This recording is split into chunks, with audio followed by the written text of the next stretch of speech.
But you could become so obsessed with the crazy stuff with AI.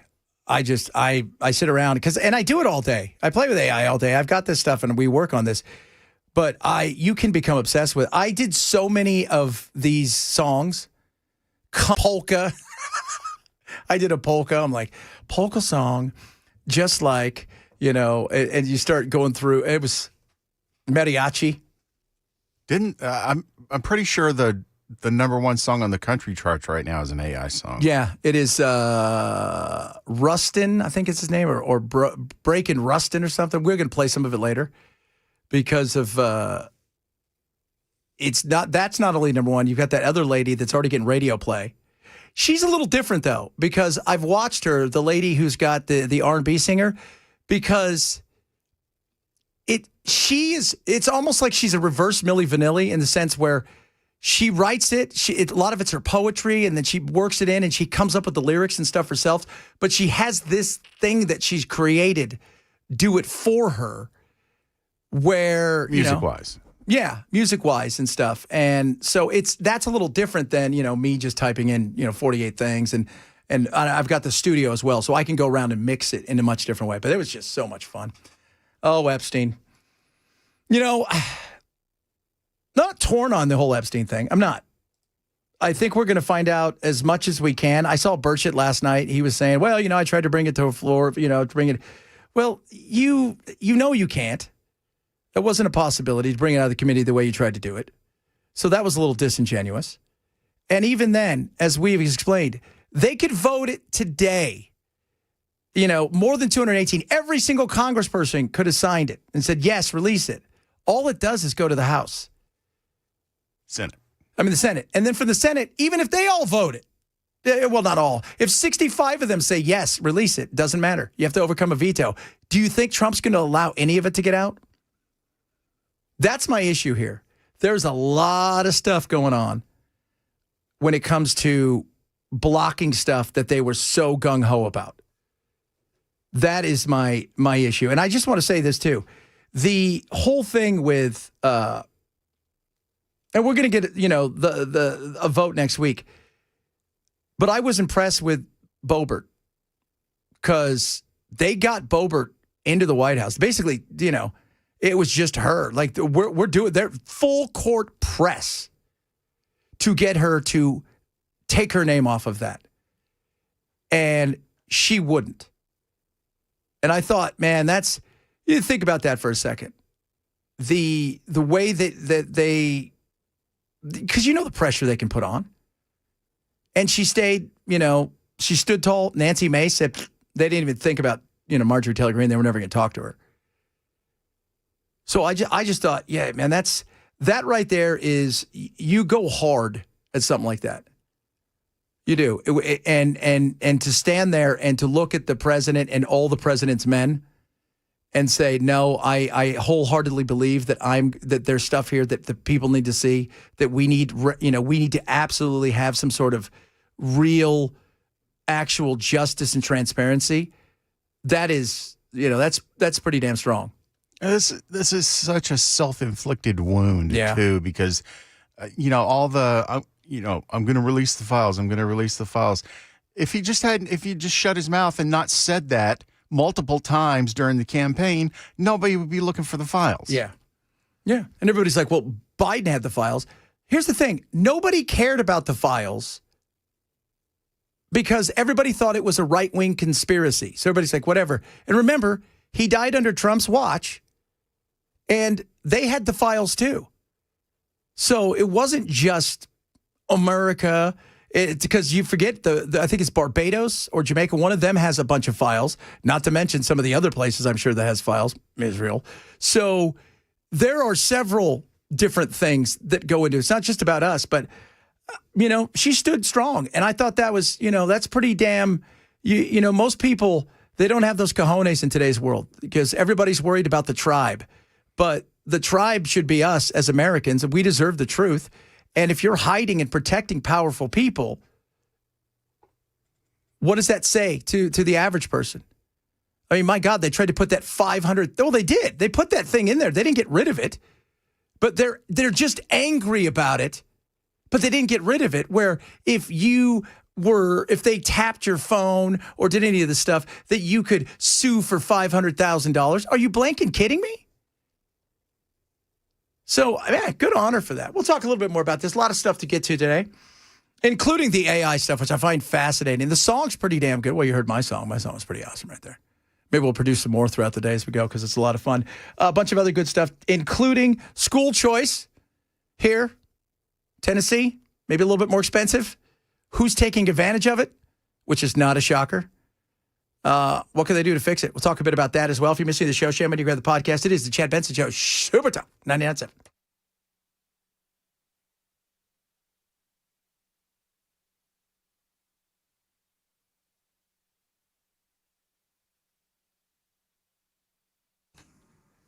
Raycon, best earbuds around. Love my Raycon. You will love yours. The fit, the feel, the comfort, second to none. Sound quality's awesome. Right now, 30% off. Why? Black Friday, Cyber Monday. They're getting ahead of it with Raycon. They've got over 4 million customers who love their Raycons. You get a 30-day happiness guarantee. But here's the great thing. They've got so many things, colors to choose from, these classic earbuds. Who doesn't need a set of earbuds, right? And Christmas, the holidays, you are going to win the holidays because you're going to be able to wear them every day. People are going to go, oh, yeah, Mom got me these, right? These things are incredible. So I have the everyday earbuds. Those are the ones when I work out hardcore. And the classics I use for doing all the work. And my classics I put them to the test. I do. I put those things to the test because I use them all the time. Sometimes several hours a day. From the time I wake up till the time I'm going to bed. And in between, I'm using those things. 8 hours of talk time, 32 hours of battery life, but the fast charging, the multi-connectivity, it is a win. Now's your chance. Celebrate big time with Raycon. Save 30%. Go to buyraycon.com/Chad. Buyraycon.com/Chad.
An unlikely pair teaming up in court. We'll have details and more on that Oklahoma ammonia leak. We'll have those stories coming up at 12:30 on Super Talk 99.7 WTN. The bill the president signed includes a provision allowing senators to sue the government for $500,000 in damages if their records have been subpoenaed without their knowledge. Republicans say special counsel Jack Smith sought court orders for the call logs of 8 GOP senators, and some of them say they're now likely to sue under the new law. But House Republicans are furious that the provision, which doesn't cover them, was added to the bill by the Senate, and Speaker Mike Johnson now says he'll hold a vote to repeal it. And he's not pissed because it's ridiculous, because they can subpoena us. They can do whatever they want to us. Hello, Eric Snowden, right? Well, the NSA's got all our records. Yeah. So the House is mad because they weren't included in it. $500,000. They're not even trying anymore. Why was there a number attached to the loss, to the ability to sue? Why would that not be determined by a jury? Because the goal is it's so little that they probably would just go, we'll pay it out. Well, who gets to decide that? The government. So the government suing the government to decide what portions of the government get money that they feel they've been wronged. Well, I mean, the government investigates itself all the time and finds out it didn't do anything wrong. That's really weird, dude. I didn't know that. Oh, my. Oh, my. That is such an absolute... Again, this is my frustration. Both parties, people, I'm here to tell you that both parties are corporations that care about their corporations being successful. They don't care about the people. They're not even trying anymore. They're not. That is, to me, I just find that absurd. And just the last part of that bit right there was perfect. They're upset because they don't get to sue. Well, where's ours, guys? We want to sue too. No, we're really upset about this. No, you're not. No, you're not. You're not upset. You're upset because you want to be part of the team. You guys are because we were wronged. And every one of those people, I guarantee you, every one of them, do you think they voted for the Patriot Act? What do you think, Bill? Do you think they voted for the Patriot Act? Oh, yeah. Oh, jeez. You're not a real American if you didn't vote for the Patriot Act. I mean, it's right there in the name. Least patriotic thing in the world. When that Patriot Act, so I had a brokerage firm at the time. So we were trading currencies and big commodity firm. So when that happened, it was chaos because we had to go to every one of our clients and redo all that. We had to repaper them over and over again with all of this crap financially. Because, well, that'll teach you not to fund terrorism. That's the whole point. They thought, well, somebody could short soybeans. What? Really? You guys are idiots. You are. Well, somebody did short before 9/11. Some of the plane companies. But still, that was so annoying. Government, man, it drives you crazy. If you want to know, so people ask, several of you go, where'd you get that song? My uncle and I, we have a company. The nerds put all these things together. I don't do the nerd stuff, right? I just play with it but we've got our own. But Sona, if you guys want to try it, I think it's is it S-U-N-A or S-O-N-A? S-O-N-A, I believe. Yeah, it's awesome. And you get a free amount every month, like where you can make a few songs. But then they have different levels of it. And it was interesting because I was going through today, I was just trying to see trying to find out who gets paid what. So if you use their free one and you go and you get a #1 hit, apparently they own the copyright. But if you pay like their $8 a month, then you own everything. And that's the way they look at it. It's actually very interesting. And it's not, here's the thing. It's fun to play with, but like anything else, it's a tool. It's absolutely a tool. So I could turn my computer on, move it over to, Sona, and guess what happens? Unless I engage with it, turn it on, and I'm not talking about turning it on, and then put the prompts in of what it is that I'm looking for, nothing happens. So that's the issue is in today's world, this democratizes stuff where the person who doesn't play an instrument, maybe doesn't have a great voice, but has an amazing ear and an idea for stuff, can come up with something. So we'll talk a little bit more about this. Several of you chimed in about Epstein as well. And, Ron said, there was a band like this. Yeah, here's the thing. Milli Vanilli fooled the public. The public is okay with what's going on with this. It's a different thing. You can fool the public and that you could pay the price for it. But if the public's in on it, they're fine. Well, and Milli Vanilli, there were two people in the conspiracy lying to their audience. Yeah. There were people behind the scenes that actually sang those songs and sang them very well. And they were produced very well. It's just the two guys that you saw weren't the guys that did it. No. And you know what's crazy? Milli Vanilli got popped for it. He actually did it with another group that arguably was as big, if not bigger, back in the day. Remember, talk about that. We got the AI stuff, too. It's interesting because celebrities now, it's this battle of voices and stuff like that. We'll talk a little bit about that, more on all the other good stuff going on out there. We got tons of social media. Reach out to us. At Chad Benson Show is my tweet verse. I don't really tweet much because everybody's just full of hate there. But, if you want to go there, you can check me out on Insta and YouTube as well. Chad Benson Show. This is the Chad Benson Show. Super Talk 99.7.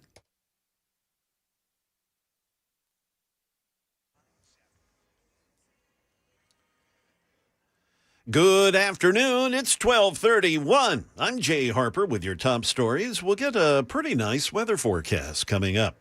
Former FBI Director James Comey and New York Attorney General Letitia James, they've teamed up in court, accusing the government of fraudulently appointing the U.S. attorney who indicted them. Lindsay Halligan replaced a U.S. attorney in the Eastern District of Virginia, but had no experience as a prosecutor. Her appointment was ultimately approved by Attorney General Pam Bondi.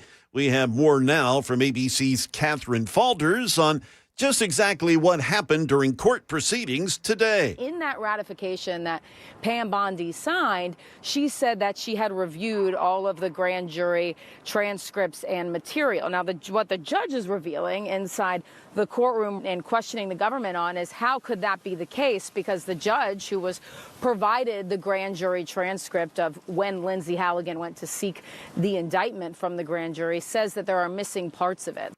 First responders in gas masks. They went door to door in Weatherford, Oklahoma last night, telling hundreds of people they needed to get out. ABC's Jim Ryan says the evacuation orders are still in effect today. It began Wednesday night when a tanker truck pulled up to a hotel in Weatherford, 50 miles west of Oklahoma City. The driver parked it actually behind the Holiday Inn to get a room there for the evening. Weatherford Police Chief Angelo Orafici says the tank started leaking ammonia. Best what we can determine that it was either a mechanical failure on a valve or it was a faulty seal. The noxious cloud sent dozens to the hospital with burning eyes and breathing trouble. Schools and some businesses are still closed as the cleanup continues. That is the latest news. Weather's next. I'm Jay Harper, WTN News.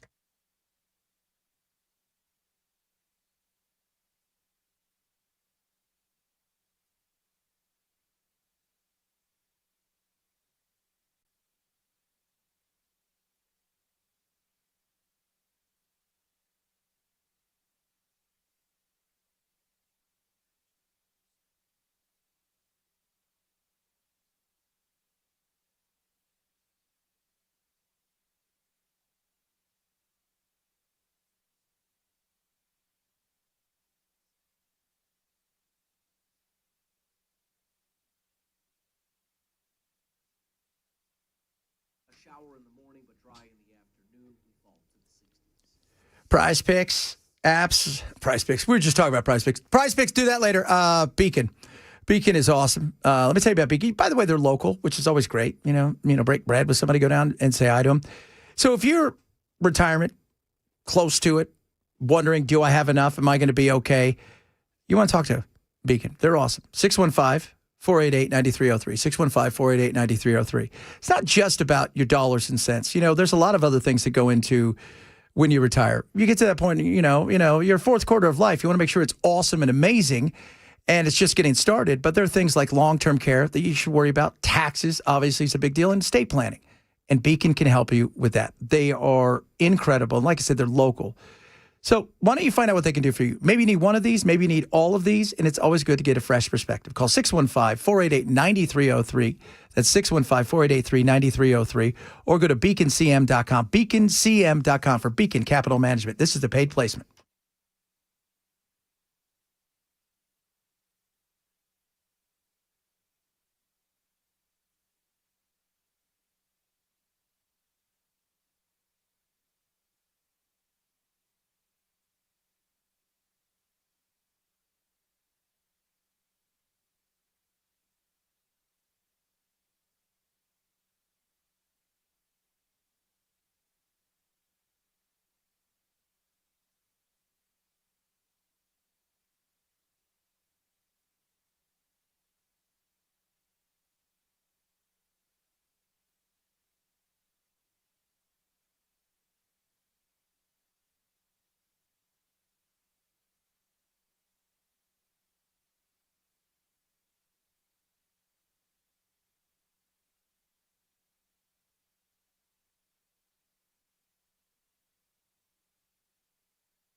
Da, da, da, da, da, da.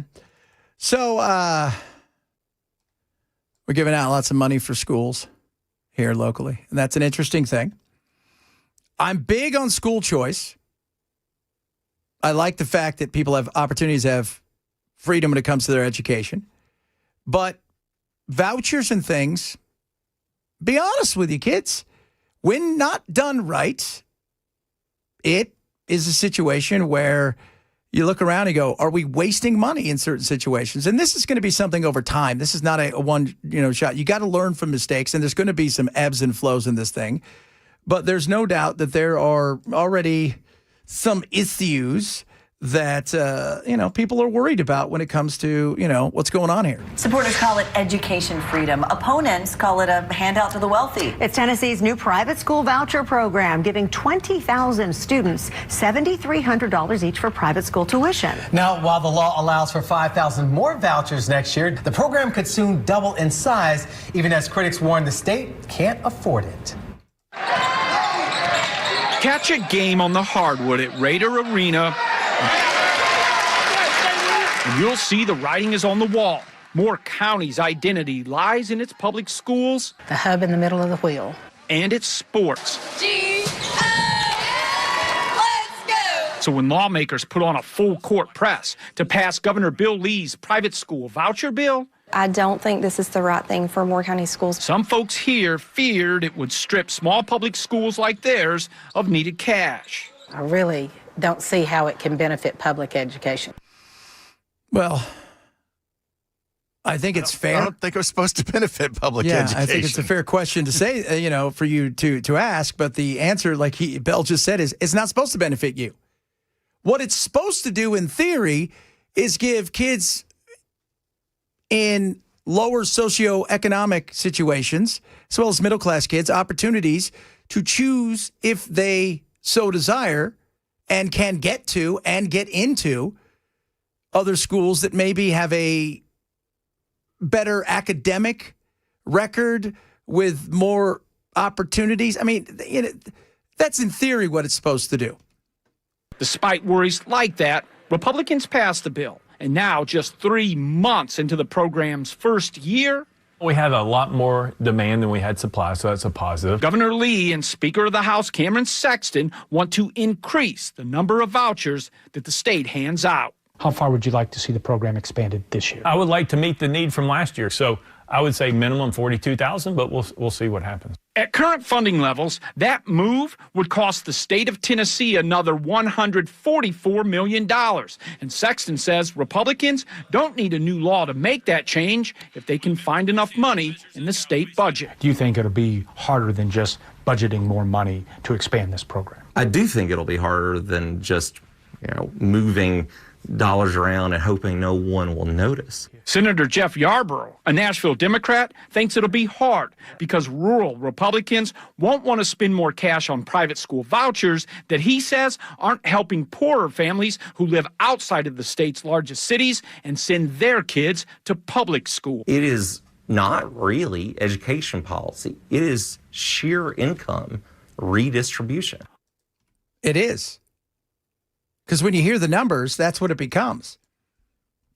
It just becomes income redistribution. Hey, people who already send your kids to the private school, here's an extra, several grand to cover that. And that's what the data is showing. You may not want it. They could come and say, well, we didn't want it to be that way. Well, in the rural areas, and this was the problem with it, Texas tried this big time.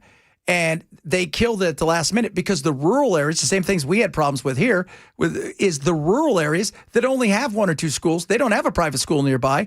That money gets sucked away. What do you have? You have people in big cities whose kids are usually going to private school already start to get the opportunity to, pay down some of that a little bit better. While the state didn't track the number of vouchers handed out to students already enrolled in private school, WSMV4 dug into the data that the state did release. It shows in the first year of the program, 75% of the vouchers went to just 10 urban and suburban counties, with the majority going to families with incomes above $170,000. What? No. And since 2021, those 10 counties have the highest private school enrollment numbers in the state, according to Private School Review. It is just Robin Hood in reverse on steroids. You don't think it's fair, the criticism that this is just a handout to wealthy families to subsidize private school education? No, not at all. Sexton says to help more families needing financial help to pay for private school, the voucher application window will open earlier this time around and last longer. Hopefully with a wider window, we'll have more opportunities and it won't be as condensed for those parents. Wait, hold on a second. I just want to go over this again. So Sexton's saying to himself, well, if maybe the opportunity to get on the internet and to fill this out was longer, that those kids and parents would have an opportunity from the lower socioeconomic side of things to get on there and do what? What changes? If you don't have a local school, private school that you want to go to, there's no charter school for you to go to that's close by. You don't live in these areas where they have an abundance of these things for you to have choice. Then, then what? Out of curiosity. And if you can't afford, so it's like anything too. It's also getting into the school. All right, so you go there, you're competing. Then, this is something else that people forget. Not all these schools are exactly what you're getting handed. Let's say something's 15 grand, right? We're just playing around with numbers. And 75, they give you 7,500. Well, you're still short 7,500. If you couldn't send your kid to school before because you couldn't afford it, just because you get a little help doesn't mean it's going to make it easier for your kid to get in. Does that fix the issue? Of course not. And so I don't think this is going to provide any opportunities for, rural families. And in places like Moore County, some fear they'll lose more than just educational resources. I do see how it could hurt us financially. They'll also lose funding for sports and the other things that make their schools special. Speaker Sexton told me in the second year of the program, the Department of Education will start tracking whether voucher recipients were already enrolled in private schools or if they moved over from public schools. As for when we'll know if this program is going to expand, that's all tied to the state budget. So we won't get a clear picture until lawmakers approve that budget, likely in late March or early April. It's just, it is frustrating. Here's the thing. We need great schools. We need kids to have opportunities in great schools. And the rural is a big part of it because it's very conservative out in the rural area. And you understand that. But it's also a lot of these places that it's not just about the poor, the rural. You may have a decent amount of money and live rural, but your ass isn't going to drive for an hour and a half to go to school. So you put this in a situation where, if you're taking advantage of it, you'd be foolish not to take advantage of it if you were sending your kid to school. We did in Arizona. It's funny, the first year, my wife didn't do it. She didn't know that she could apply because they thought it was mean tested. It wasn't means tested. So, and then I'm like, yeah, yes, take advantage of it. And what's happened in Arizona is they're basically all the stuff they said it was for is for these kids in underdeveloped areas, socioeconomically developed areas that were struggling. And this is going to help them. And who gets it? It's the kids that are already going to private school and their parents. And you'd be foolish not to take advantage of it. But they need to do a better job. They're already talking about expanding it. And you're like, well, let's do a better job. Let's make sure we got everything on the same page. No. That's not how government works. You put something in place, and if it doesn't work, you spend more money on it. Yeah. That's government for you. Yeah, that's government right there.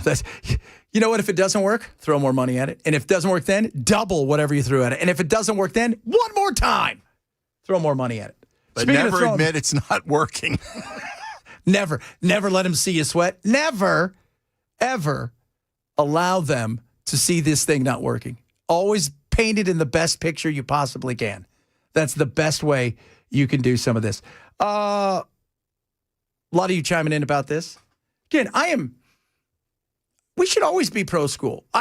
Here's my thing. With private education, it's a wonderful thing. If you can send your kids to private school. My mother had to send me to private school for a couple of years because no public school would take me. I got kicked out of districts. I had some issues. So all of them hilarious, by the way. None of them had to do with discipline. All just so fun. So even to this day, my mom goes, you didn't try very hard, but you were funny. I'm like, I know. But the issue with public schools is, in many cases, there's the public school teachers and the unions and stuff, and it's not the teacher's fault, but a lot of times, the battle that goes on, it becomes so political, and it's never about results, which is all that should matter. What are the results? How are the kids doing? Failing schools need to be closed. Successful schools need to be studied. Teachers need to be rewarded that are doing great. Ones that suck need to be gone. It's the common sense thing that has eluded politics for years. I don't know what happened to it. Maybe they should pass a bill where they got to go find common sense. And yeah, if you're sending your kid to public school and you have a chance to go grab some free money because you're already paying for it, do it. You'd be foolish not to. But it's the law of unintended consequences. You know what's going to fix this, right? More money. More government. More government. More government. We need more government. You know what else we need? More government to go after hemp. Get that hemp. You better get that. Isn't it funny that the Republicans are angry because they don't get a sue for $500,000 like the Senate does? But none of them are pissed off about the fact that they continue to come down on the hemp industry. Oh, by the way, they just destroyed an entire industry. Do you want to know who funded the fight against it? Big weed. Weed? Big weed. Giant, huge, massive distilleries and growers who aren't selling to the gas stations, who aren't selling to they didn't like the competition. They want you to come to their private establishment that's over 21, not the gas station. Isn't that crazy? So Mitch McConnell is pro-weed. He's pro-money. He likes green. What a scumbag. Yeah. Somebody just said John Fetterman fell and hurt himself. Yeah, he had a fall when he was walking outside his house, and they took him to the hospital just out of an abundance of caution. Oh, yeah. Well, we remember that. Remember that 2 weeks out of an abundance of caution, just until it goes down, and then we'll reopen. I think he was walking with the same guy Ace Frehley was. God, so many people. So many people falling down. All right, coming up, good stuff still on the way. I give Trump a lot of crap, as I should, because I think at times he's just makes his life a living hell. But there are some things you sit back and you go, yeah, this is why Trump. It's just a little bit different at times. And this was really cool. We'll do that straight ahead. Chad Benson Show, Super Talk 99.7.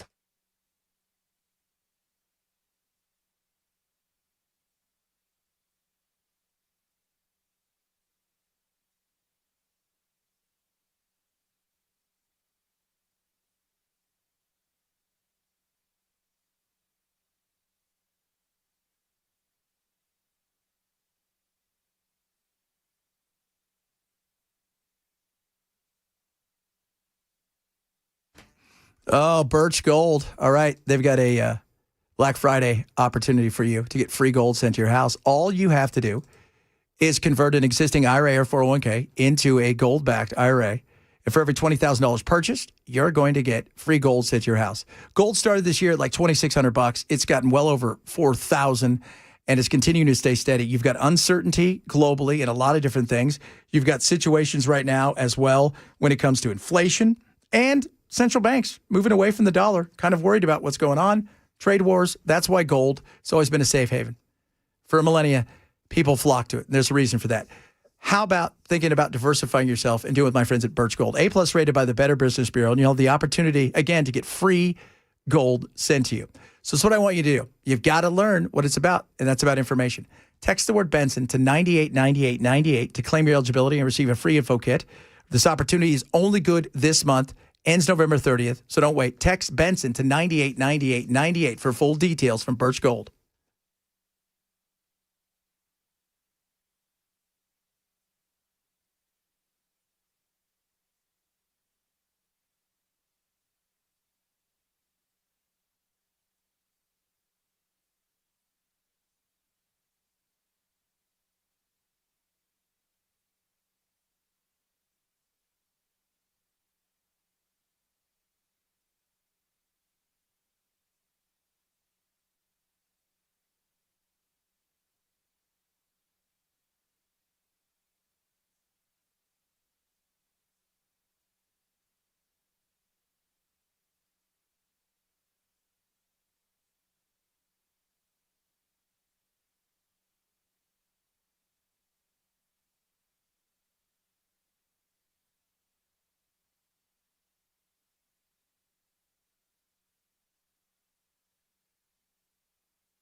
November is here, so you know what that means. Thanksgiving. And you know what that means? Making sure that all of your drains are running great. Busy Bee wants to make sure that's all happening. So right now, big savings, big gratitude for Busy Bee. If you've got a clogged drain, do not wait. Get the 93 are free mainline opening special. All right. So this is for, and it's offers valid for single family homes. They got to clean out. And you're going to want to make sure that, you know, with everybody coming over, you don't want a nightmare. So this is an amazing thing. Plus, if you're feeling festive, guess what? Submit your favorite Thanksgiving recipes. You could win $2,000 off a new HVAC install. Runner-up gets $1,000. Winners are going to be announced on November 21st. That's next Friday on Facebook Live. Remember, if you got a clogged drain, do not wait, right? That is not a Thanksgiving kind of fun you want to have. Get the 93 are free mainline opening special right now. That's $93. Offer valid for single-family homes only. Call Busy Bee today, 775-7833, or visit busybeehvac.com. Busy Bee Plumbing, Heating, and Cooling, where comfort meets care. Well, now that the government shutdown is over, what can those receiving SNAP benefits expect? A deadly crash this morning in Montgomery County, and a Tennessee high school basketball program is under investigation. We'll have those stories coming up at the top of the hour on Super Talk 99.7 WTN. You know, I give Trump a lot of crap at times because I think he deserves it. I think we have to keep our leaders, no matter what side of the aisle you're on. You just want to make sure that you keep your leaders in check. And you want to make sure you can call them out if they do some stuff that's good. You definitely call them out. If you just, because otherwise it's insane, right? Because, you know, you don't want to be those people that have Trump derangement syndrome, whether it's, oh, he can only do good or only do bad. But he's a human. And one of the things we like about the fact that he is different than everybody else. And I love this. This is Ozzy Osbourne's family. I think it was just Jack and Sharon, probably one of the dogs. They have a lot of dogs. Hi, Sharon. It's Donald Trump, and I just wanted to wish you the best and the family. You have great food. Ozzy was amazing. He was an amazing guy. I met him a few times, and I want to tell you, he was unique in every way and talented. So I just wanted to wish you the best, and it's a tough thing. I know how close you were. And whatever I can do, take care of yourself. Say hello to the family. Thanks. Bye. Love him or hate him, he didn't have to call and leave a voicemail. Listen, when it comes to politics, we know nobody comes out a winner.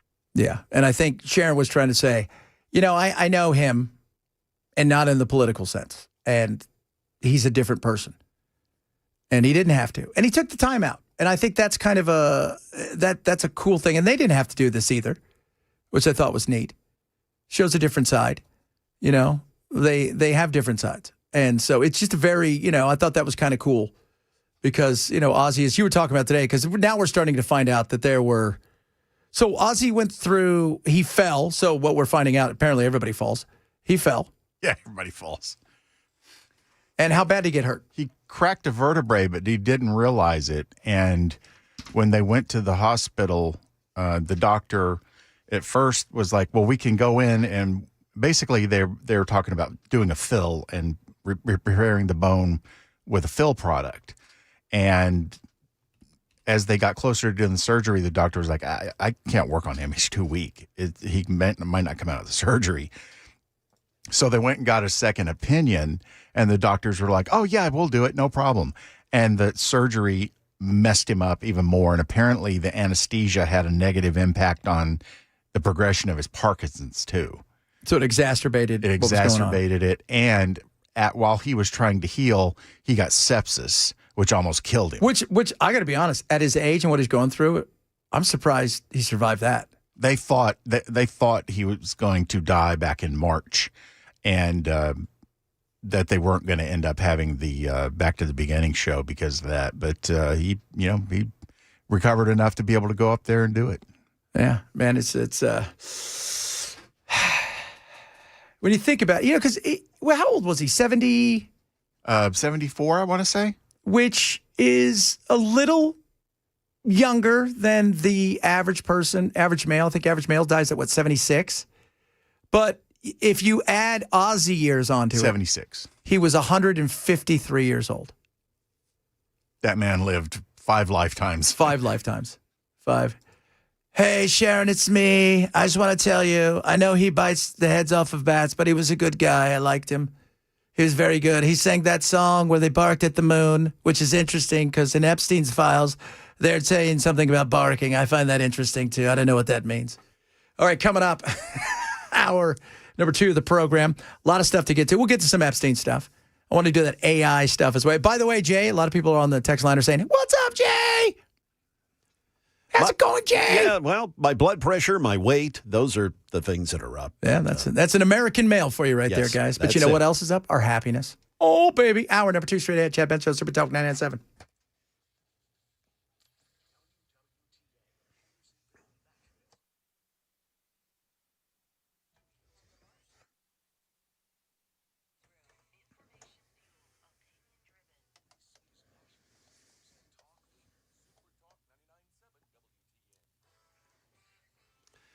Good afternoon. It's 1 p.m. I'm Jay Harper with your top stories. We'll get you a weather forecast, and it looks pretty nice. That's coming up here soon.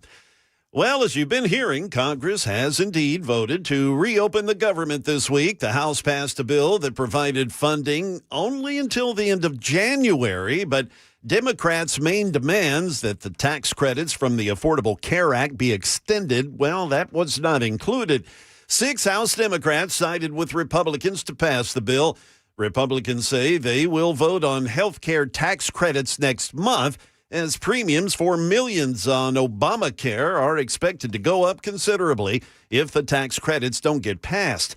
We have more now from ABC's Jay O'Brien, who says federal worker salaries and SNAP benefits are going to be funded. This is the first day of the government fully functioning again. So they said SNAP recipients will start to see benefits depending on their states because the way benefits are processed depends on the state. But starting today, perhaps a little bit tomorrow, federal employees, 1.4 million who have been going without pay. Some have been showing up to work and been deemed essential, like air traffic controllers. Others who have been furloughed, they'll start to get paid over the weekend. Back here in Middle Tennessee, at least one person was killed after a vehicle left I-24 and drove into the Red River early this morning. The crash happened in the westbound lanes near mile marker 9. This happened about 5:30 this morning, according to Clarksville police. The vehicle left the roadway and entered the river. The driver pronounced dead at the scene. That's according to the Highway Patrol. Apparently, traffic is still being diverted while they sort all this out. They are diverting traffic at exit 11. Motorists are asked to consider going a different direction, a different way to get through that area. The road expected to be closed till at least 2 o'clock this afternoon. A Middle Tennessee school district is investigating hazing allegations against a school's basketball team, a boys' basketball team. Overton County Schools, they're investigating reports of hazing involving members of the Livingston Academy boys basketball team. The team's been suspended for the moment as the investigation continues. The school system reports that it's following all required procedures under federal Title IX regs that do regard the allegations of hazing. That's the latest news. We've got weather next. I'm Jay Harper, WTN News.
Yeah.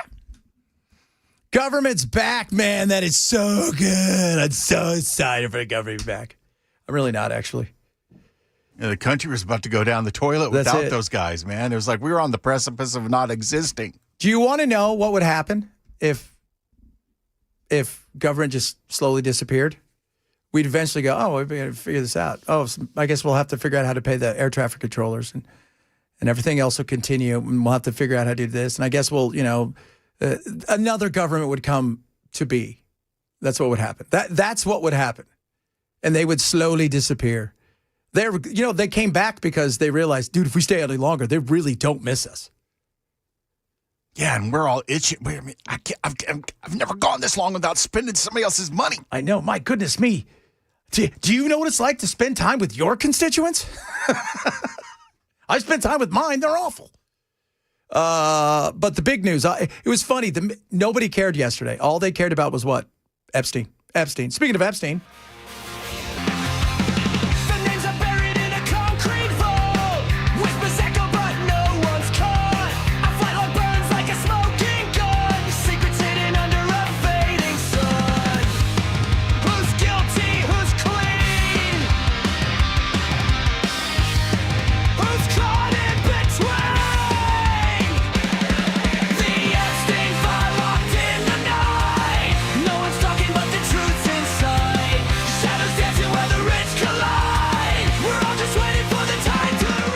That's my band. That's our first single.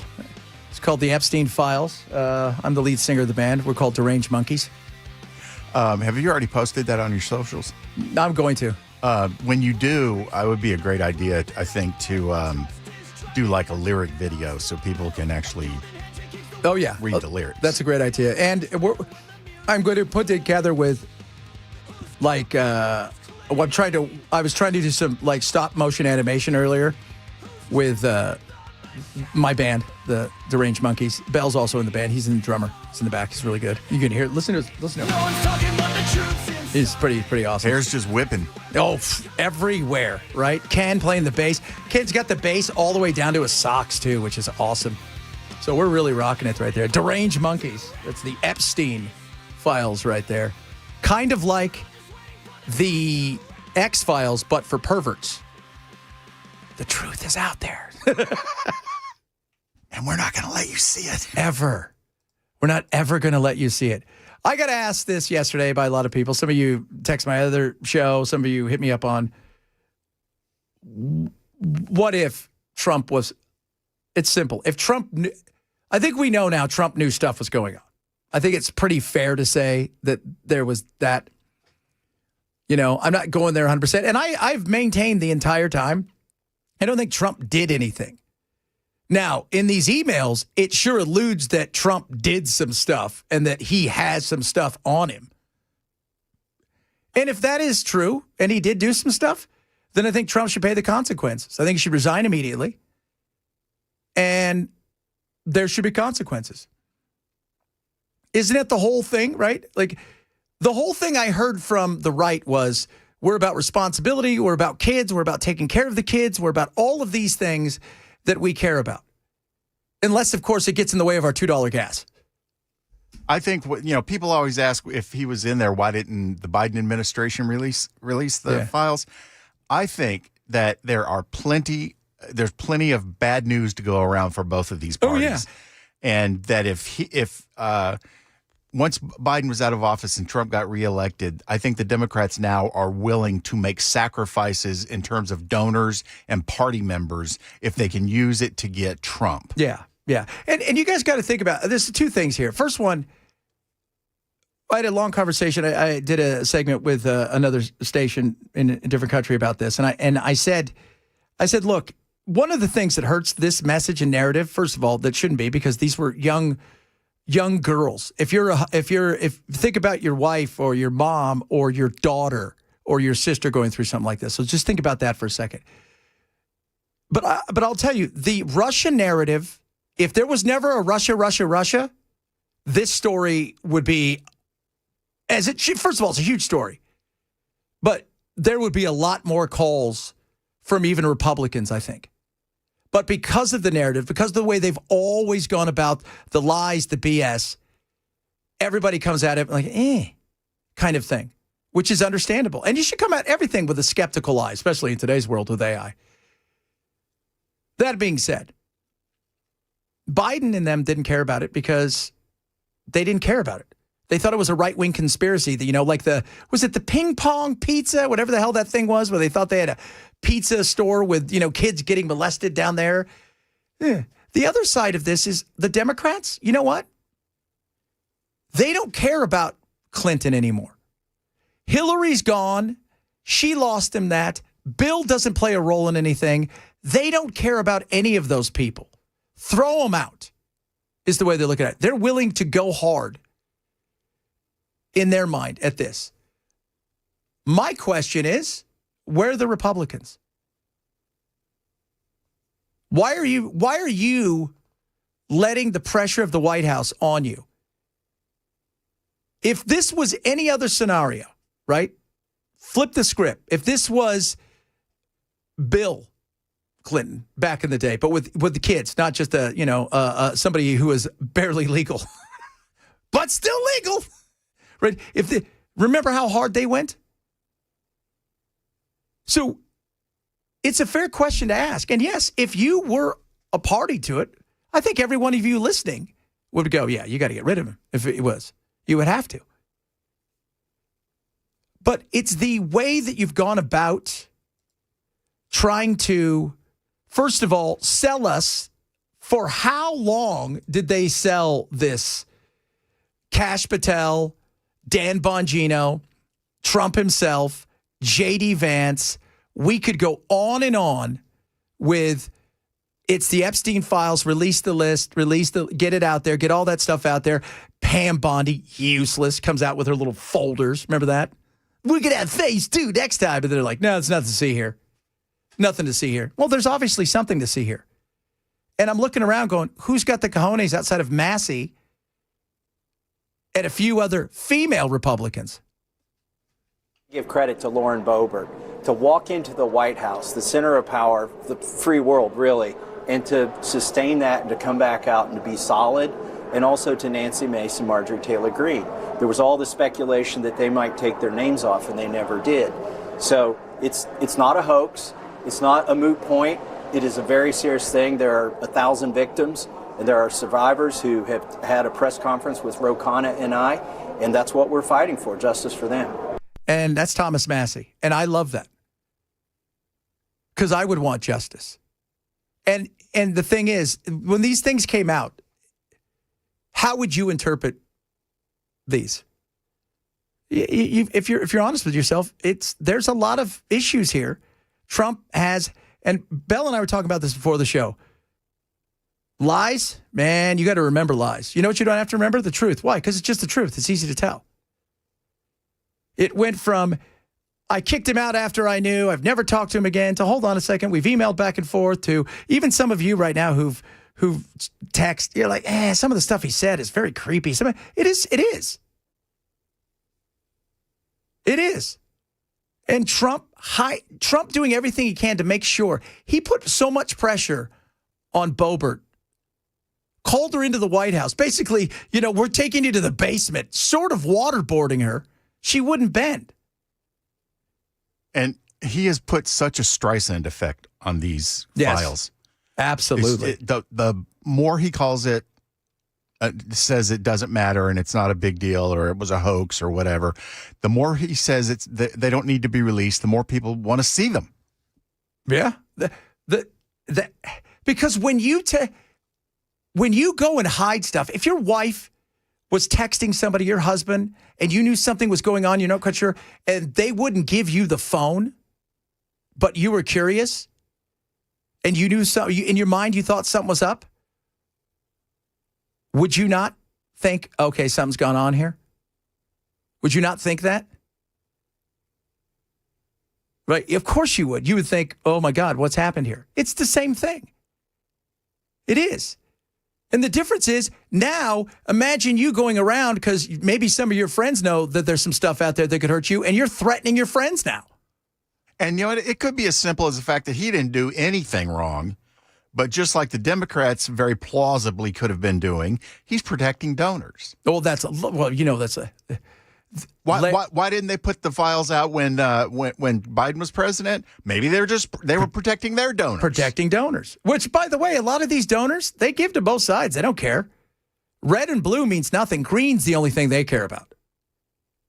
So you got the likes of Larry Summers and all of these other people out there that we already know who some of them are.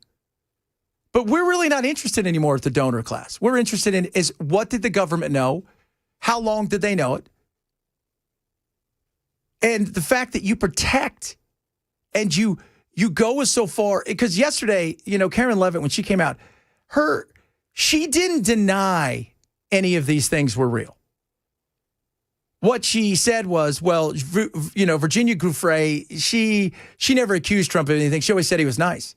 Yeah, but you didn't deny that he was at his house after you said, and he said he's never even been over to his house. You're not denying the validity of these things now. And that's the issue. And the fact that in there, they also said, they said, look, he's not barking yet. And he said, I could ruin him. I'm the only one who could ruin him.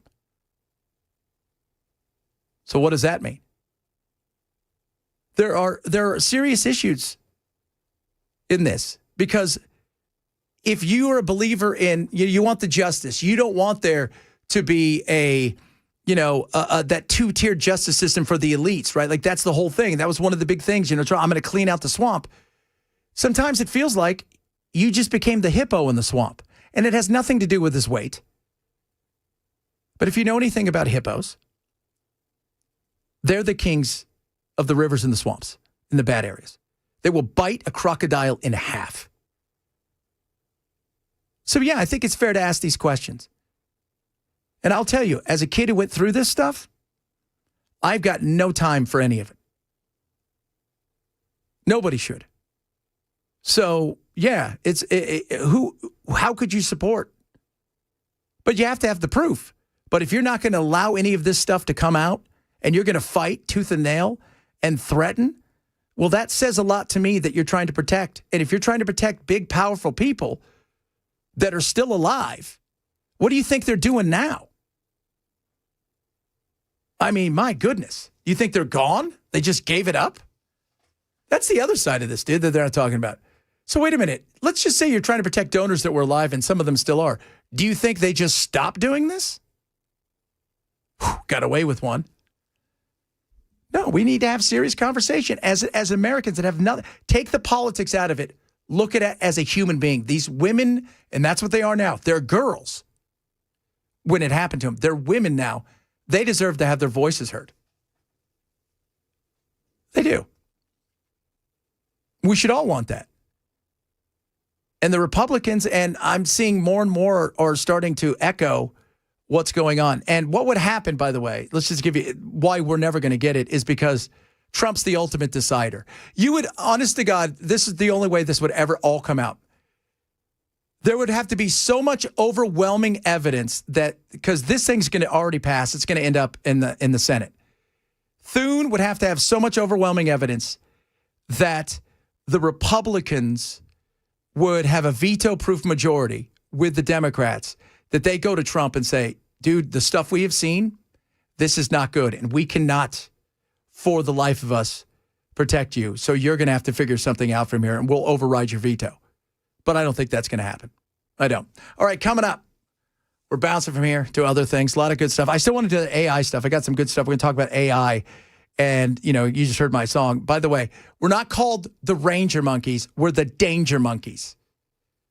There's probably a band. I thought it was the Demented Monkeys. Oh, Demented. Was that? Yeah, that's because that's what they called those Reese's monkeys, right? Something like Demented, Dangerous Monkeys or something. Because they were eating Reese's Cups. Yeah, as you do. I had one earlier with the Oreo one. Delicious. I offer one every day to Bell, and I don't want to do that. You're going to ruin my diet. Not a candy guy. You're going to ruin my... I'm not either, but I like one, right? If I'm going to eat something bad, I want a piece of fried chicken or a burrito. Oh, God, a burrito. I could go... And I'm still angry at you for those chicken fingers you brought in the other day. You know what? I'll get some tonight, and we'll bring a whole bunch in for us tomorrow. Can't get the smell out of my head. That's the way it works here, kids. That's how we do it here. All right, coming up, more good stuff on the way. Chad Benson Show, Super Talk, 997.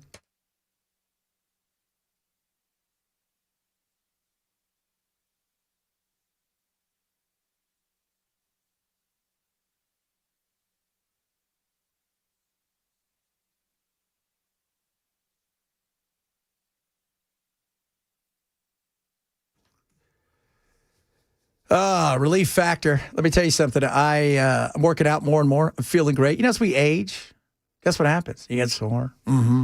Overexertion. Just lots of stuff that happens. And you're just like, why am I sore? Why are my muscles hurt? And working out is an important part of my life. And the beauty of Relief Factor is with they got 4 amazing ingredients inside. You can take this thing every single day. It's super safe. It's not addictive. It's no drug. It's no habit you're going to get from this. And it's going to help with aches and pains, especially in your muscles and your joints that are going to help you recover. Because part of life as you get older, and you find this out if you're a little bit younger, is the recovery takes a lot longer than when you're younger.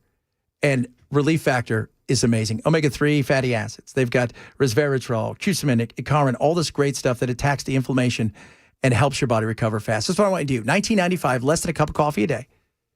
Try a 3-week quick start. Go to relieffactor.com, relieffactor.com. You can take this every day. It is going to make a difference in your life. Or you can call 1-800-4RELIEF, 1-800-4RELIEF for Relief Factor.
Good news for those affected by an Oklahoma ammonia leak, and we'll also have the latest on driver's licenses for illegal immigrants in California.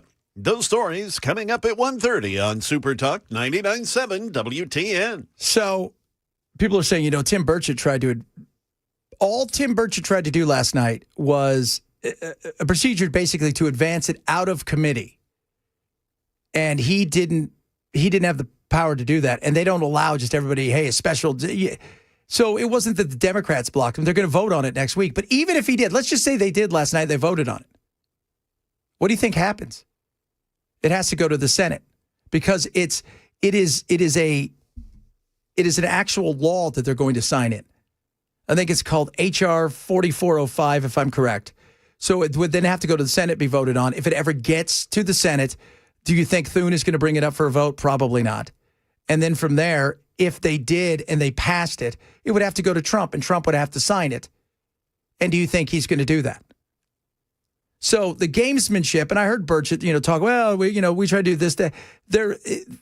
It was not the way he makes it seem, like everybody, right?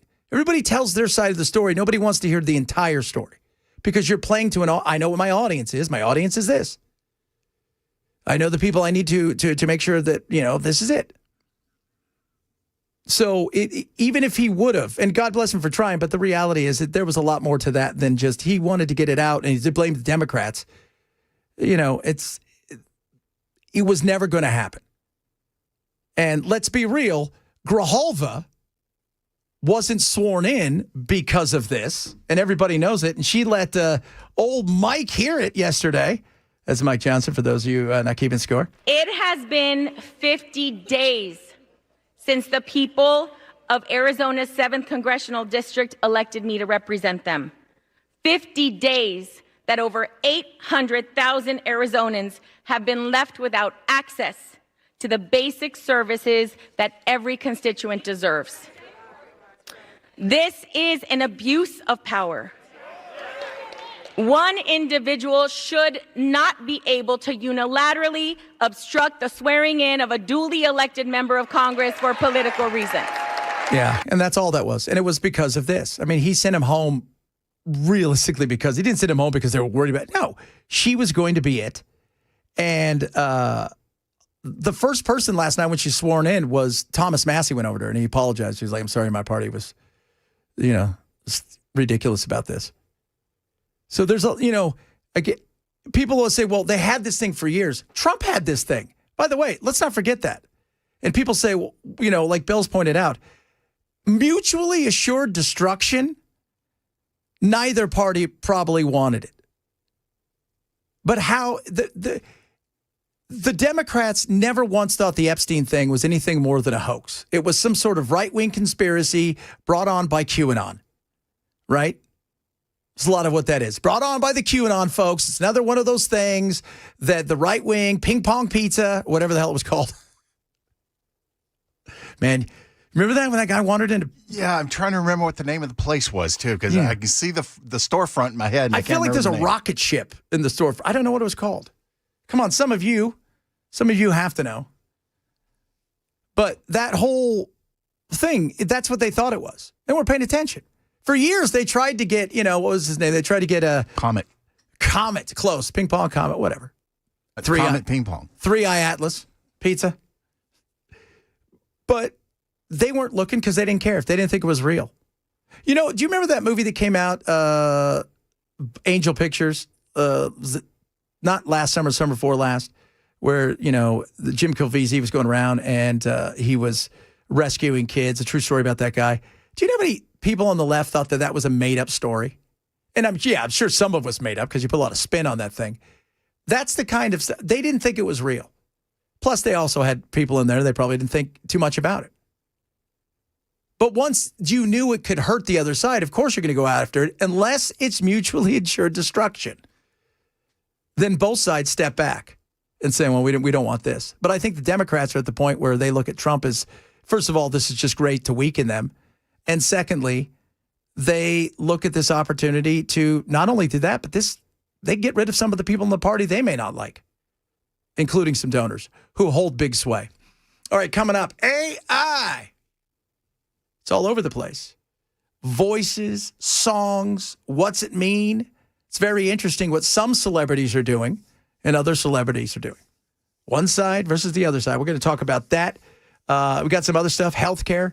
And next hour, we're going to do a deep dive into what they're doing in Denmark when it comes to immigration and the struggles they're having there comparatively to what the Brits are doing, which is pretty much just the wrong thing all the time. They're kind of like the Democrats. If you missed the show, shame on you. Grab the podcast.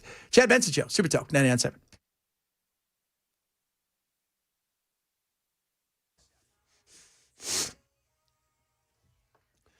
Good afternoon. It's 1:30. I'm Jay Harper with your top stories. A full weather forecast is on the way. A shelter in place has been lifted in Weatherford, Oklahoma, after an ammonia leak outside of a Holiday Inn. ABC's Alex Stone reports. 36 people were rushed to hospitals. 11 are serious to critically injured after a truck parked outside of a Holiday Inn in Weatherford leaked ammonia. The tanker truck leaked through the night. Weatherford Police Chief Angelo Orefici. It was either a mechanical failure on a valve or it was a faulty seal. Around 500 people in the area were evacuated once the ammonia leak was known. That truck was carrying about 25,000 pounds of ammonia.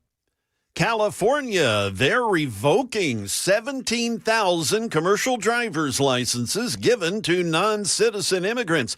It comes after the Trump administration raised concern about non-citizens getting licenses to drive tractor trailers, including those who can't speak English and some who are undocumented. Once again, here's ABC's Alex Stone. Fatal truck crashes in multiple states involving non-U.S. citizen truck drivers in the country have highlighted questions about commercial driver's licenses going to immigrants. Now, California says it's revoking 17,000 such licenses because state officials have discovered their expiration dates go beyond when the drivers are legally allowed to be in the U.S. But the state says those licenses were issued to those who have valid federal work permits. Both California's Democratic governor's office and the Republican Trump administration agree the licenses violate existing standards. That is the latest news. We've got weather on the way. I'm Jay Harper, WTN News.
All right, Wellness Institute of Nashville. Guys, let me tell you something. You want your back to feel better? Of course you do. Why wouldn't you? You don't want to feel bad. Let me tell you something. You want the best around? There's only one. Wellness Institute of Nashville. Go to painisbad.com. So they got the Big Daddy Trump special. It's $12, comprehensive exam, x-rays if needed. You explain diagnosis. First one, time you go there and get you up and running. There's no surgery. There's none of this, like, oh, we're going to be shots and any of that stuff. No, it's about getting you back. It's about using the technology that they have and, of course, the brilliance between Dr. Mitchell and Dr. Ashley to get you up, to get you moving, to get you around. If you thought you could never be pain-free, you're wrong. 615-246-5009. 615-246-5009. Get pain-free. Get your back with the Wellness Institute of Nashville. Check everything out they do online at painisbad.com.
Da-da-na-na-na-na.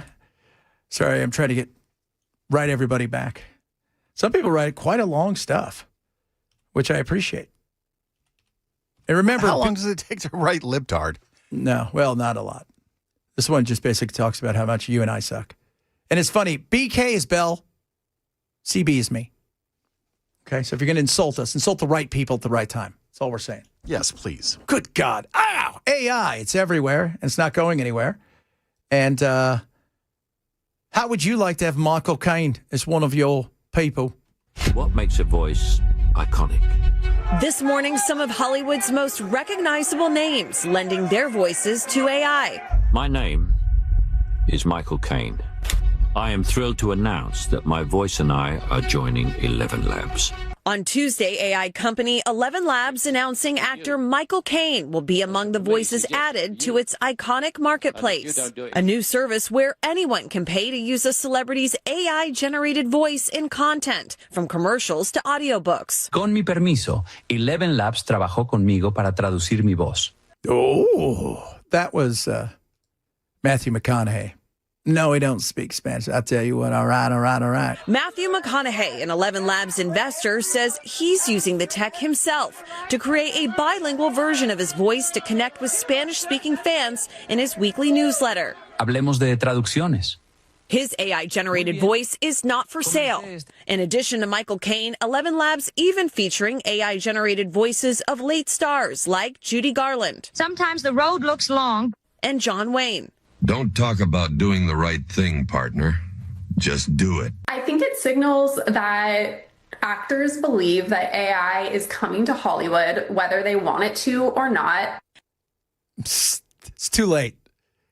And also, I'll text my uncle and see if we can get him on the later today or tomorrow about his meetings in Hollywood, because he has meetings every day in Hollywood. And we were chatting the other day. In the room, especially if there's actors there, they're like, this could destroy, or writers, so this could destroy Hollywood. We don't know if we could do these kind of stuff. And the minute they're not there, they're like, all right, so tell us what you got. What's it going to cost? And this is really awesome. Because I would like to see some of those contracts, though, because, if you're being licensed out for commercials and products and things like that, are you going to be the guy that, gets, put his voice on an alcohol ad or something? I mean, you got to have some kind of control over how they can use it. Well, I'm sure it really kind of depends, on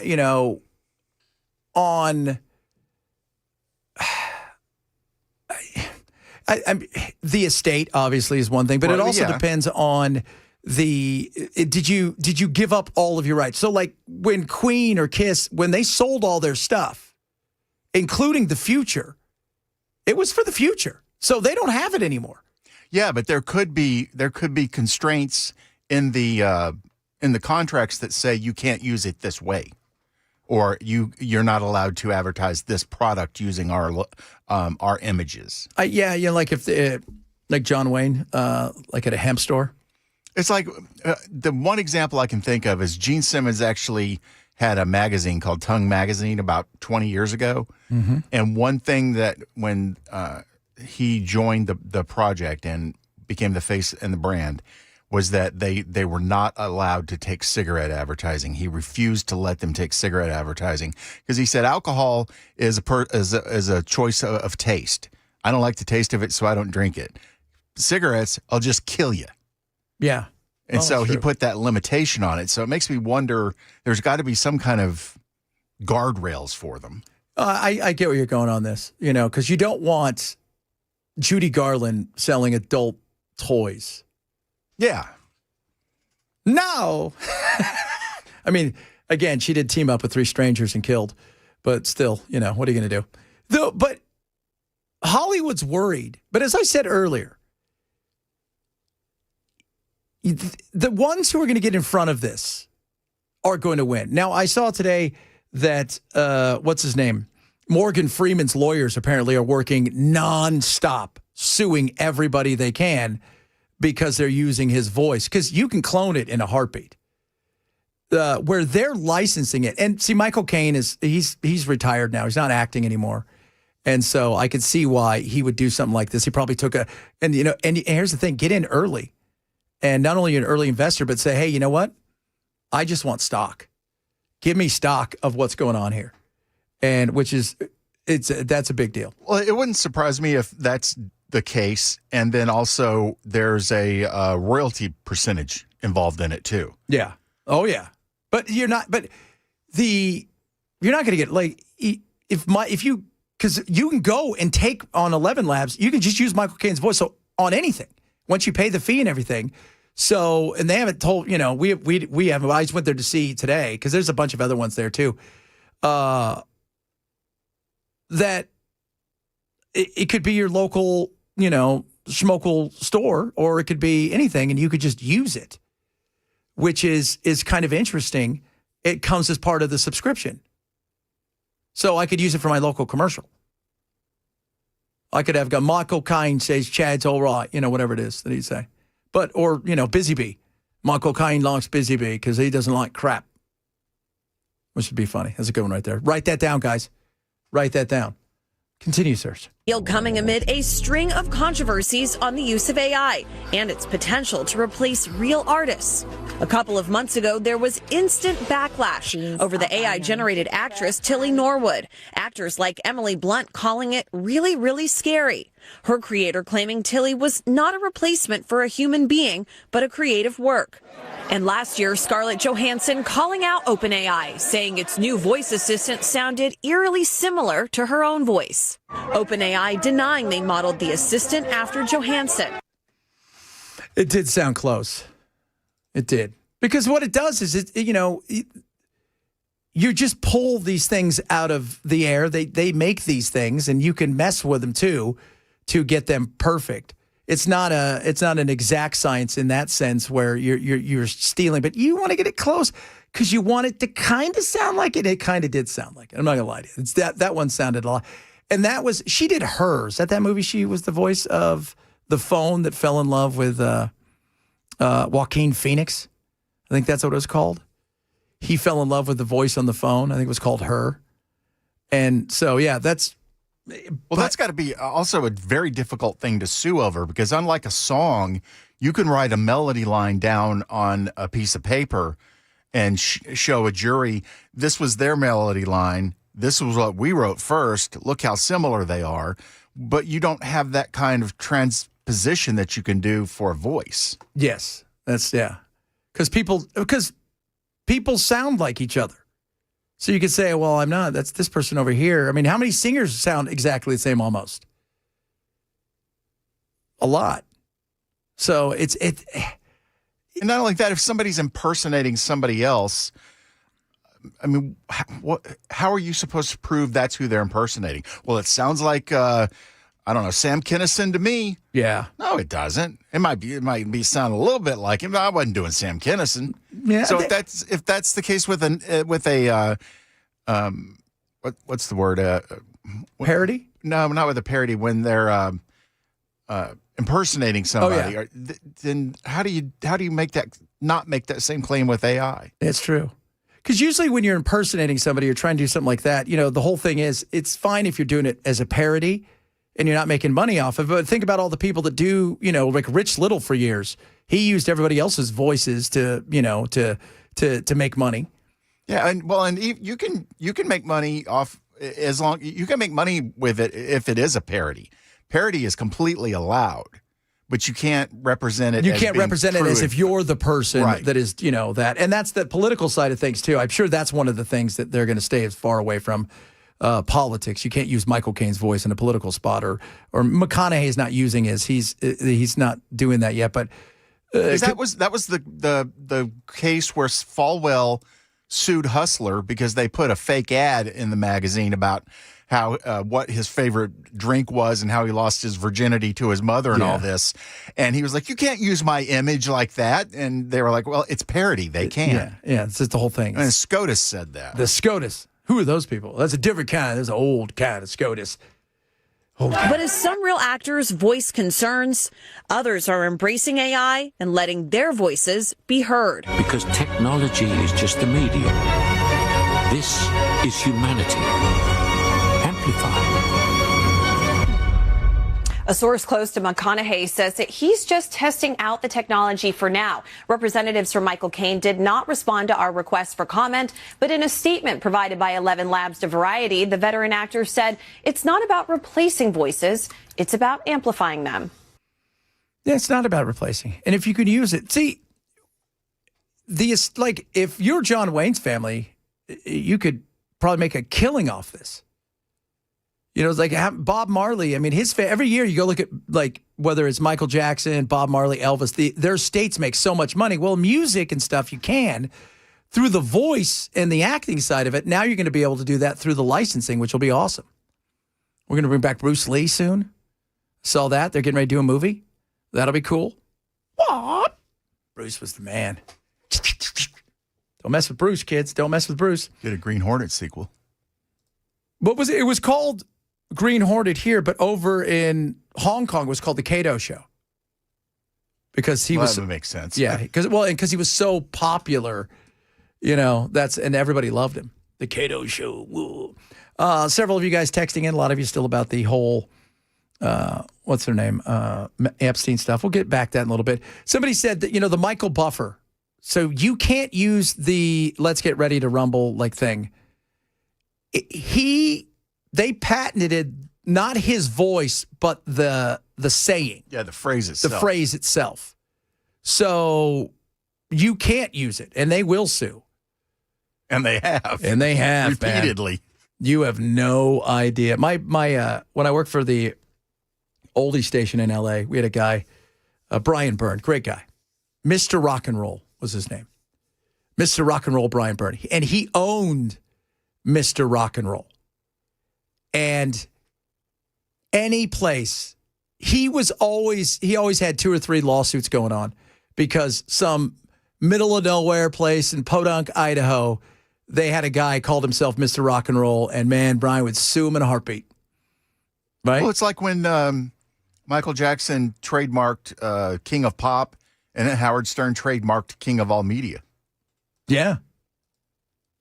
It's the trademark. That's just it. That's why you can't use, because somebody asked about that, because they do sue. The amount of money that Buffer and his brother have made off of that, I don't think people realize how much money Michael Buffer's made off the "Let's Get Ready to Rumble" thing. And do not mess with it, because they will come and get you. Come and get you. Still got some good stuff to talk about. We're talking a little bit about Venezuela, because could it come sooner rather than later? Looks like it might come sooner rather than later, because apparently Trump, are we going to get a Trump Bibi thing where every time Bibi had to go to court, somebody got blowed up, and now every time Epstein stuff comes up, some nation gets bombed? The bombings happen closer and closer to shore till we finally hit one that's just in the docks. So we're going to talk a bit about that. Bunch of other good stuff to get to. Reach out to us across all of our social media. We love hearing from all of you. The good, the bad. Got some more stuff about education, too. And it's interesting. There was a piece done last night about mass transit here, because that's always fun. And, the whole WeGo, everybody's trying to figure out, well, I think maybe it's not going to be as popular as we think. Duh. Again, the amount of money we spend on stuff, thinking people want mass transit, doesn't matter where you are in the country. There's a few places in the country when it comes to mass transit where it works. But for the most part, everybody lives outside and works inside. And they don't want to have a 3-hour trip to work before they work 8 hours, so they can have a 3-hour trip home, taking 12 different buses. Yeah, people use the New York subway because it's easier than driving your own damn car into town. Yeah. Yeah. There you go. And some people don't even have cars because you don't need to. Chad Bensdale, Super Talk 99.7.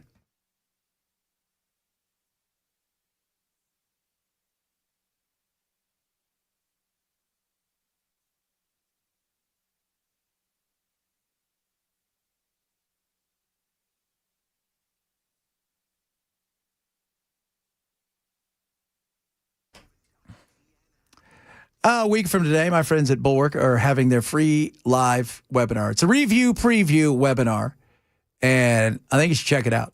especially if you're worried about your investments, right? Maybe just curious. Are you getting everything you can out of them? So the review preview is happening at 5:30. It's free to sign up. Go to knowyourriskpodcast.com. They're going to talk about a lot of things. First and foremost, the impact of AI, which is very important, not only in the marketplace, but globally, but what it means.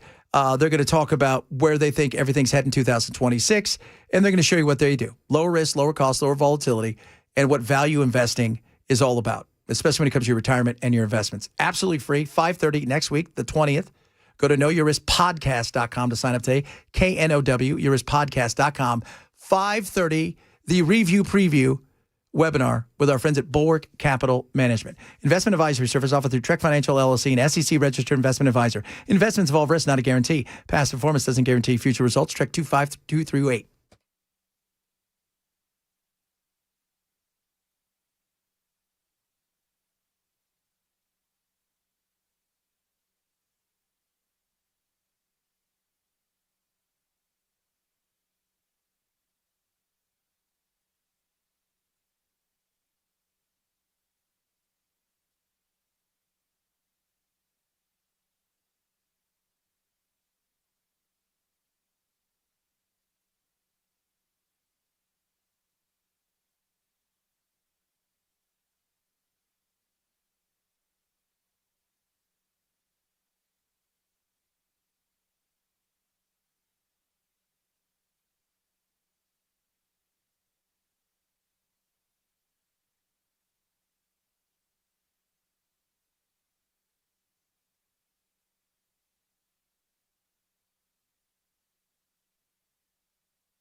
Some who work through the government shutdown for no pay are being rewarded.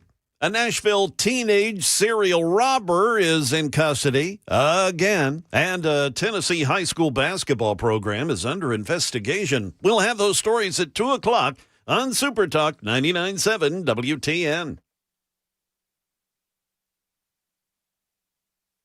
Apparently, Trump has given the okay to start doing something in Venezuela. When? I do not know.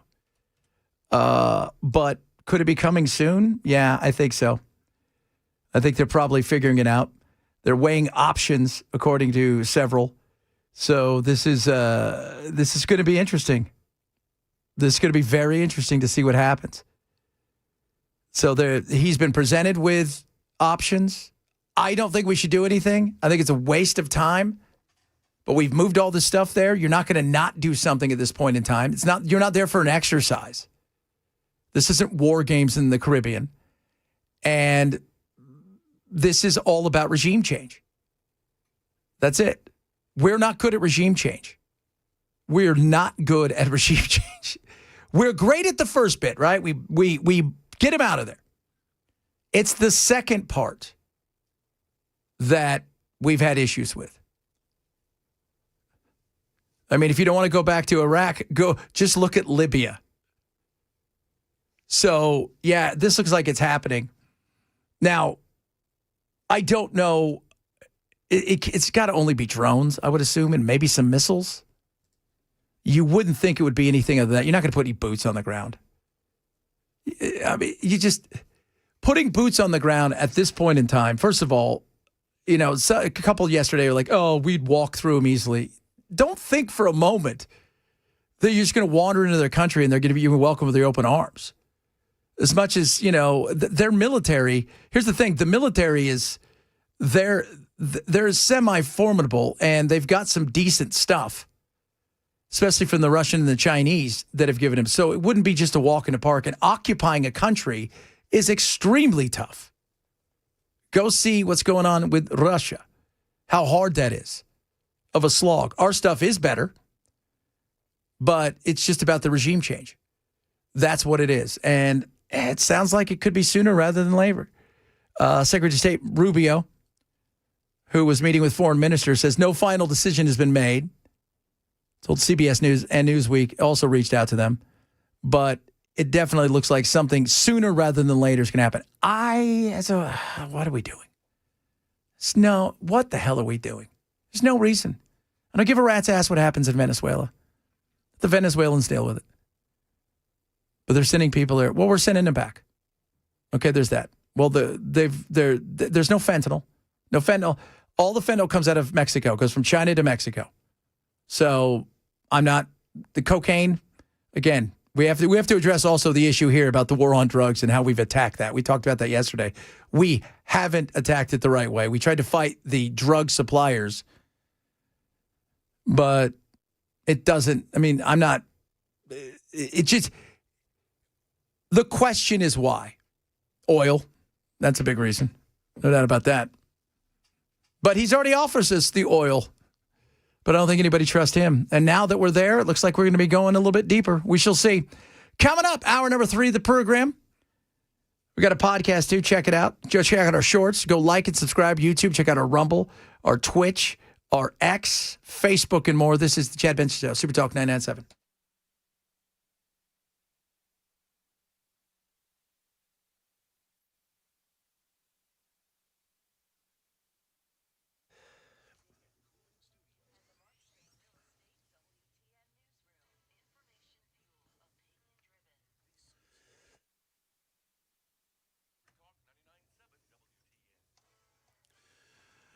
Good afternoon. It's 2 p.m. I'm Jay Harper with your top stories. The weather forecast is mere moments away. The Department of Homeland Security says it will pay out $10,000 bonuses to airport security agents who never took a day off during the 43-day government shutdown. ABC's Stephen Portnoy reports. The Homeland Security Secretary says the bonus checks will go to those TSA agents who she says stepped up, reporting to work each day through the shutdown and took on extra shifts at airport checkpoints.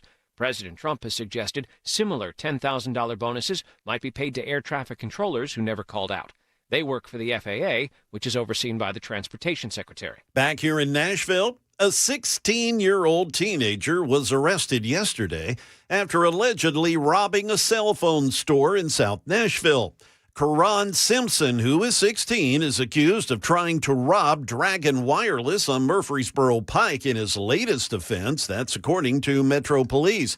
The past robberies include, get ready, Subway on Bell Road on November 10th. Supermercado on Murfreesboro Pike on November 6th. Family Dollar on Bell Road October 24th and 25th. The Escape Game on 3rd Avenue North on October 23rd. Wireless Z on Charlotte Pike on October 28th. And this kid admitted to being the gunman in all 7 robberies and faces 7 counts of aggravated robbery in juvenile court. We now head over to Overton County, a Middle Tennessee school district. They're being investigated. Hazing allegations against the school's boys basketball team now. They're investigating over reports involving members of the Livingston Academy boys basketball team. The team's been suspended for their season as the investigation continues.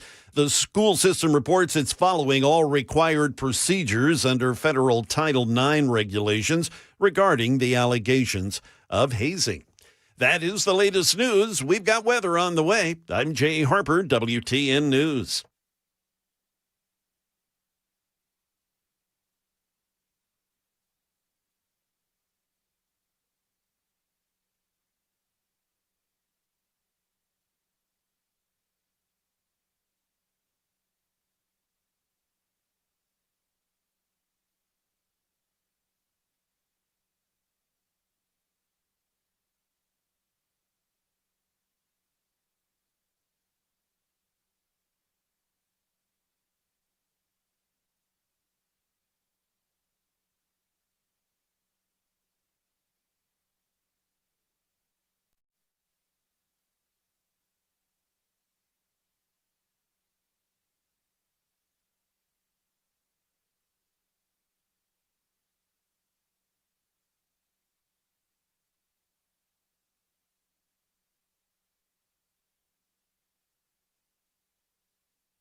I've been called arrogant. Yeah, but I told you I was kidding when I said That's that. all right. I don't care if you call me arrogant. It's about China. Because they're doing some stuff in Venezuela. And this guy's, how do you don't know anything? I'm like, okay. Well, first of all, it's being reported everywhere. So, secondly, I do have sources. Fake news. Fake news. And I do have sources. And my sources are pretty damn good.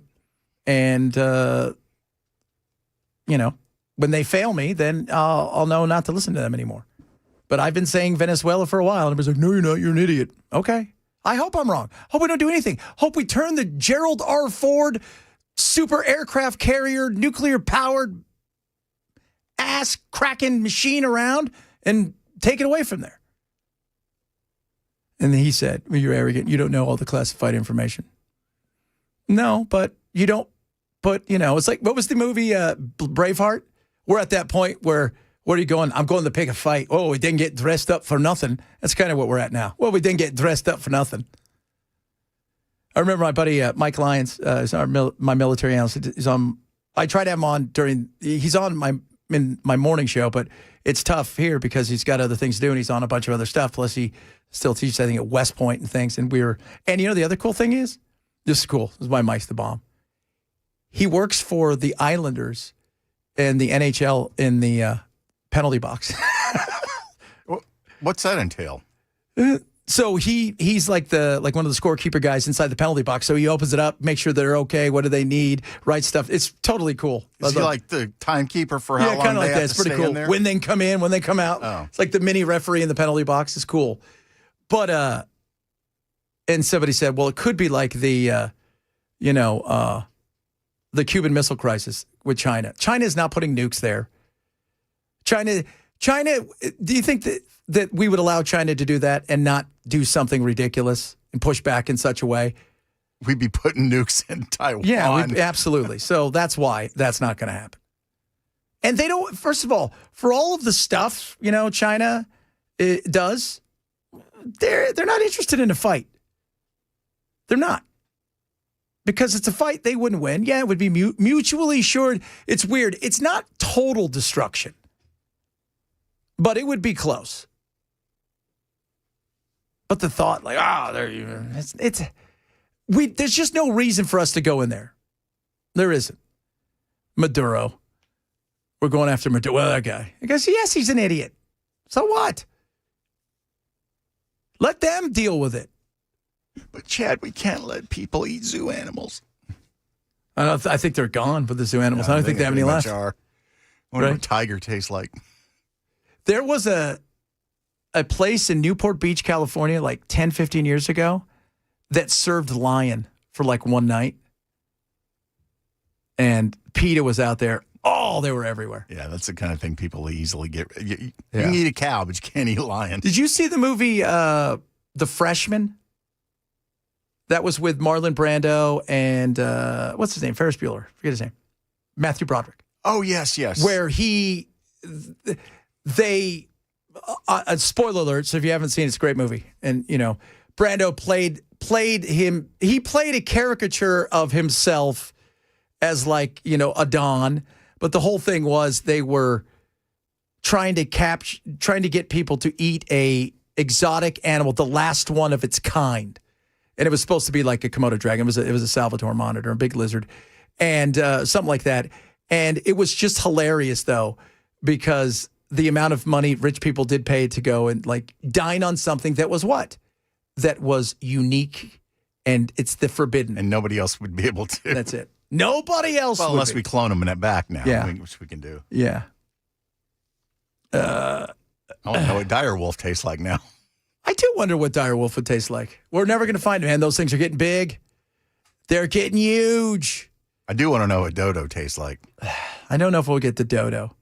You know what's going to be interesting about them? Because they're, besides the fact that they're bringing back stuff, colossal, like the dire wolves, and some of that stuff, the other stuff that they're doing is they're taking all of this stuff and figuring out ways to not bring stuff back, but save things that are close to extinction. And that I think is really cool. Man, and wait till AI figures it out. Oh, here's one. You're such an idiot. The tariffs that you say we pay, but you don't think we should want a check from that money. Everyone else at the station takes calls so things can be debated. You don't. No, because I've just talked about 12 different things right here. We're $38 trillion in debt. Yeah. We have a deficit this year of $1.8 billion. Yeah. No, $1.8 trillion, but somehow there's money to throw around. Yeah. Yeah, money to throw around. I mean, the fact that they're even talking about it. And remember, guys, if you're all those, I know I'm an idiot and I suck and I'm the worst and whatever, and you're not very good at this and, whatever. I'm fine with that. I get that every day. But I will tell you this. You're fine with the amount of money we're spending. You're fine with, we should want that money. Well, why shouldn't we want more? What do you think they're going to get it?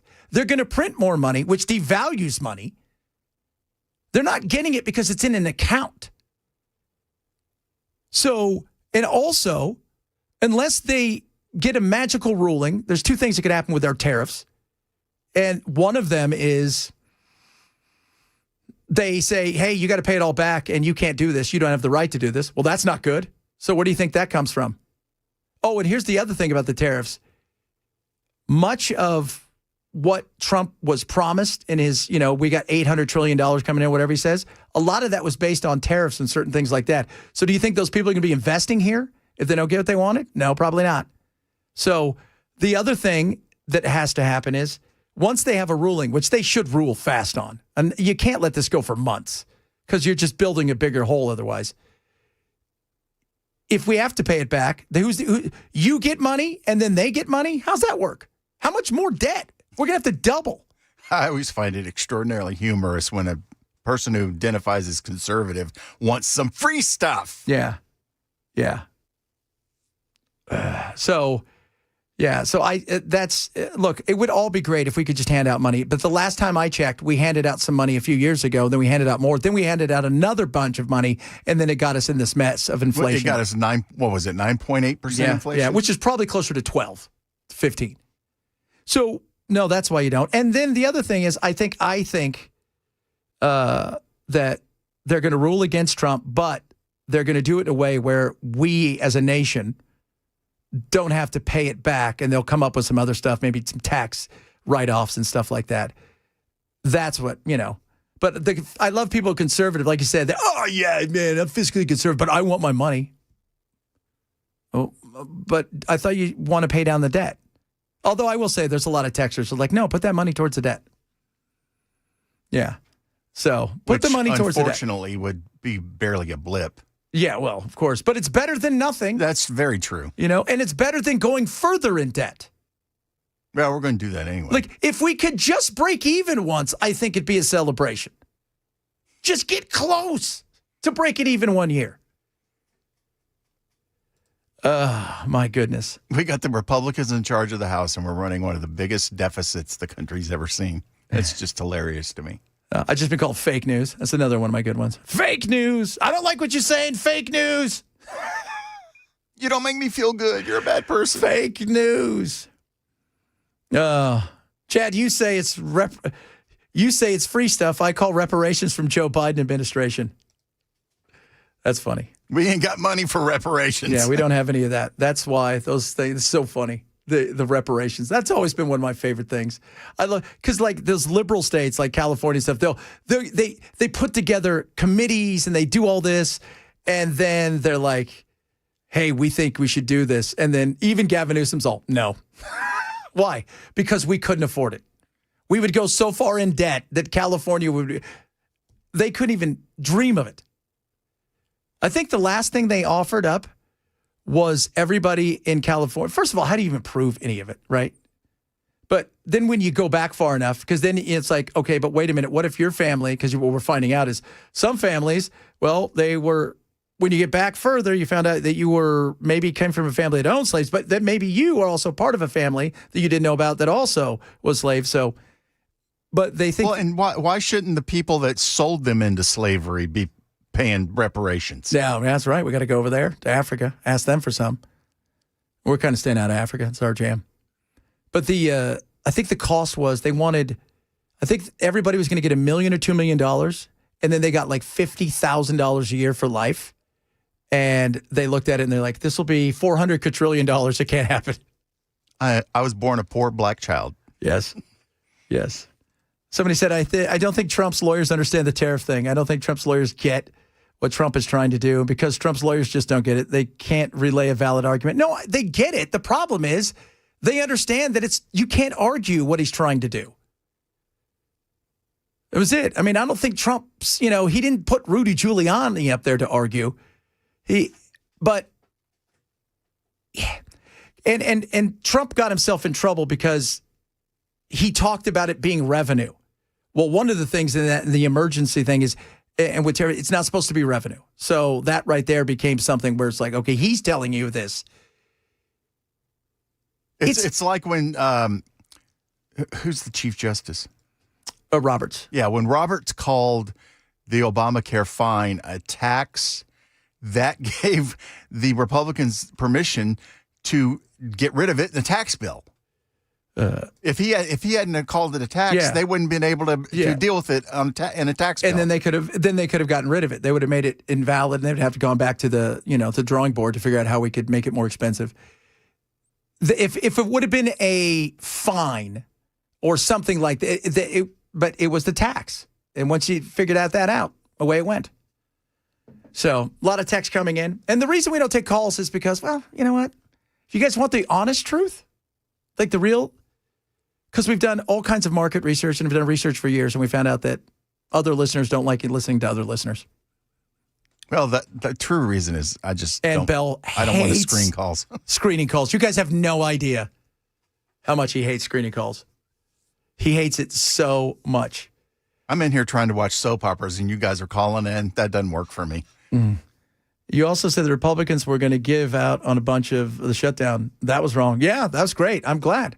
I thought it was going to be sooner. I got something wrong. Oh, hey guys, I'm going to get stuff wrong in the future. That happens. I was just glad we broke the record. We got to a point where Bell's like, I hope we get past 35 days. This has got to happen at this point. This has got to happen. I was surprised that the Democrats gave out that fast. But who gave out? People that don't have to worry about being reelected. That's who gave out. If you're worried about here's the thing, even if the Epstein stuff, if you think about it, if you're a senator and you're not worried about being reelected next year and you think you see some stuff and it should come out and you want to vote in the Senate, you don't have anything to worry about if you're 4 years away from being, even having to worry about being reelected. So, and by then Trump will be gone, so it won't matter. I saw a leftist on Twitter who said that all the Democrats that voted in the shutdown should all be primaried. And I was thinking, do you even pay attention to the details at all? No, nobody does. Nobody does. Nobody does. By the way, so somebody said, amen, I don't need to hear what my neighbor thinks. That's why I don't talk to them in the first place. Yeah. You have no idea. For years, I always said, well, everybody's like, here's the beauty of the world that we live in now. If you guys aren't happy, go start your own podcast. It's easy. It's easy to start a podcast. Yeah, if you got something interesting to say. Yeah. What I found out by, I don't know, the 30 plus years I've done this business is, man, my wife used to say, is that easy to do? I'm like, it's totally easy to do. For some people. For others, it's not. You put people in front of a microphone, it's like putting people in front of a camera. Deers in the headlight. Yeah. It is. It is. All right, coming up, we got some more fun stuff. We'll take some of your text messages. We got some of those. Those are fun. And that's why we do it, too, because I can answer back to you guys 50 people at a time.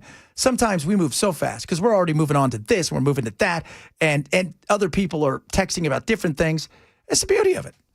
It's the beauty of it. Plus, we like the fact that you text horrible things to us and tell us you're never going to listen again, and then we have receipts, and then you listen later on, and we laugh. That also makes us smile. Yeah, I get a kick out of that. We all do. Never listening again. Okay, talk to you tomorrow. Talk to you tomorrow. Oh, it's the Chad Benson Show. Super Talk 99.7.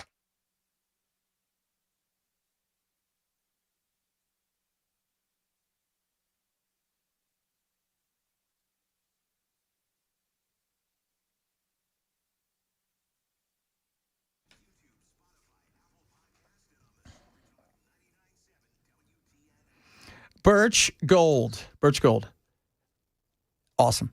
Right now, they got a great thing going on. Kind of their Black Friday opportunity here. Gold, first of all, $2,600 to start the year. What's it, over $4,000 now? And I'll tell you why gold, because it's a great way to diversify and protect yourself. So if you convert an existing IRA or 401k into an RA backed by gold, for every $20,000 purchase, you're going to get free gold sent to your house. Why would you want to have gold? Because diversification is key. You've worked hard. Times of uncertainty, and let's be honest, there's some uncertainty right now.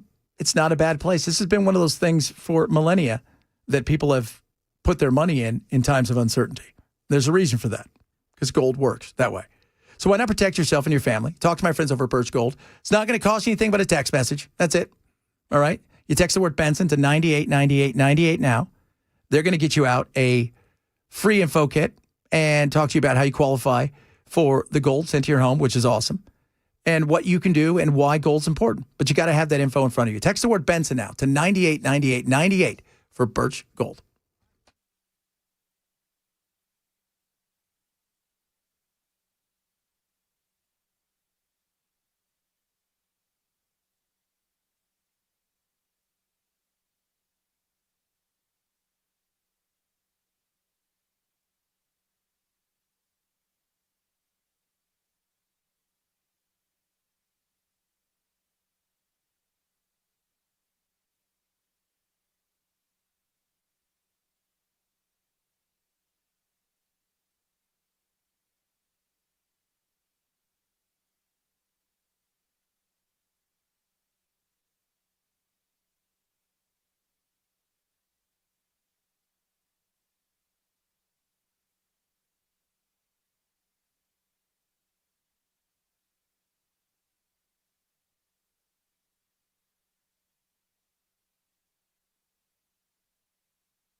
The First Lady making a rare appearance by joining the president in an executive order ceremony today. We'll tell you why. A huge vehicle recall and not a good day for travel in the Clarksville area this morning, and it's going to continue those problems. We'll explain. That's all coming up at 2:30 on Super Talk 99.7 WTN.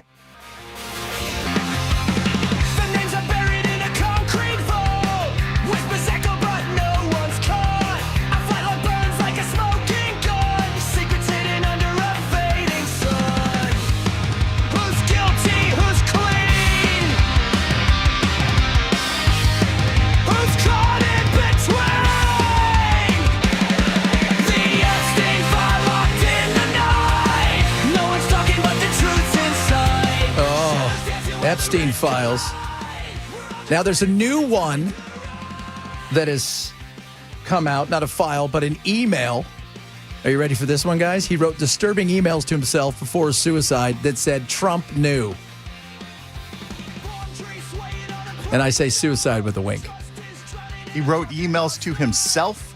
Yeah, like he was like crafting emails, like he wanted stuff protected and hidden, you know, for posterity. He wrote a paranoid email to himself months before the death, rambling on about Donald Trump. The disgraced pedophile billionaire claimed that President Trump often visited his home in Palm Beach. And then he also downplayed, like, oh, the girls came back. They wanted the money. They did this. They did that. It was no big deal. He goes, most of them are in their 20s. So, yeah, that makes the 13 and 14-year-olds okay. Yeah. He said most of them were in their 20s. What a scumbag. I mean, nobody feels bad about his death. Let's be honest. You could have probably sold tickets to watching the pedophile scumbag get crushed. So, but, you know, Look, the thing with the Epstein files, the more that you hide it, like you said, it's the Streisand effect. The more that you hide, the more that you protect it, the more that you talk around it, walk around it, and ignore it in a way where 50 people raise their hand to ask a question, and you say, does anybody else here not have any other question outside of Epstein? And all 50 people put their hands down. Then, what do you have?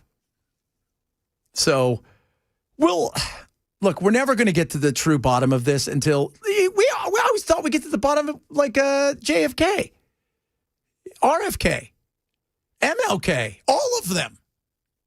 But we really haven't, right? They weren't released the way that they said they were. They flood because that's what the Republicans did yesterday. The Democrats selectively sent, well, you're only going to, they only pick these ones because it's bad. Well, if I go through 5,000 pieces of something and I'm looking for one piece of evidence, I'm not going to release 5,000 pieces of stuff where it means nothing to the case. So, but the Trump new thing is, because now you're hearing ramblings on the Hill that there are a lot more Republicans that are willing to vote to release this as they're starting to get some more and more of this. And as you know, they're a little bit more aware. Here's my thing. How do you, so Bell, put yourself in this position. You're a Republican, right? And this is all hypothetical. God willing, none of this stuff happens. Yeah, that's definitely hypothetical. Yeah. But, yeah, definitely. If you're a Republican and you're defending this, but you've got some issues, right? Because you got a wife and you got girls and you think about these things and there's a lot going on here because you were pushing for it too. And now the administration could be in a perilous position. You then go and find out all of this stuff and you defended it, man. How do you defend that to voters? Well, not only that, how do you defend it to your kids? Yeah. Your wife? Yeah. So I don't think that's, that's, as you like to say, that's not a good look. No, it's not. And if you, everybody, due process is very important. And I think a lot of what these emails are talking about is exaggerated. Yeah. And it makes me very suspect when I hear that he was writing emails to himself. But the truth shall set you free. I write emails to myself. Well, you're nuts. I don't know.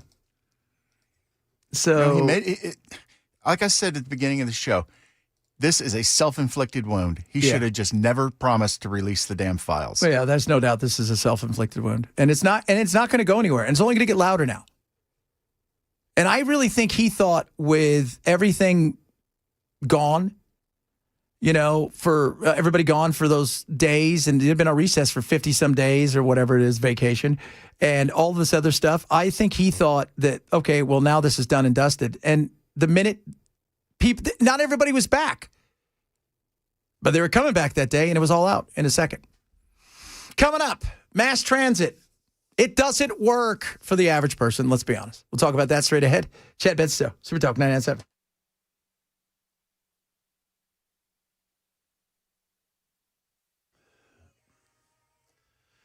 Good afternoon. It's 2:30, and I'm Jay Harper with your top stories. We'll get you a weather forecast here in just a bit. President Trump and First Lady Melania Trump both signed an executive order today that the White House says will help foster children attend school and gain employment as they transition out of the foster care program. The order, tied to the First Lady's Be Best, aims to create pathways for foster youth in both the public and private sector. The president also says that corporations are involved. Great American companies and institutions will be signing a pledge to invest in teaching, training, and mentoring America's youth who are transitioning out of the foster care system. This will help provide jobs, education, and personal development opportunities to fantastic young people who truly need and deserve them, and they're going to get them. Toyota, they're recalling over 126,000 vehicles. Here's Alex Stone. Toyota is recalling certain 2022 to 2024 Tundra, Lexus RX, and GX models equipped with a certain type of engine, as debris from the manufacturing process may contaminate the engine and cause the main bearings to fail. It could result in an engine stall or a loss of drive power. The recall says at higher speeds it could increase the risk of a crash.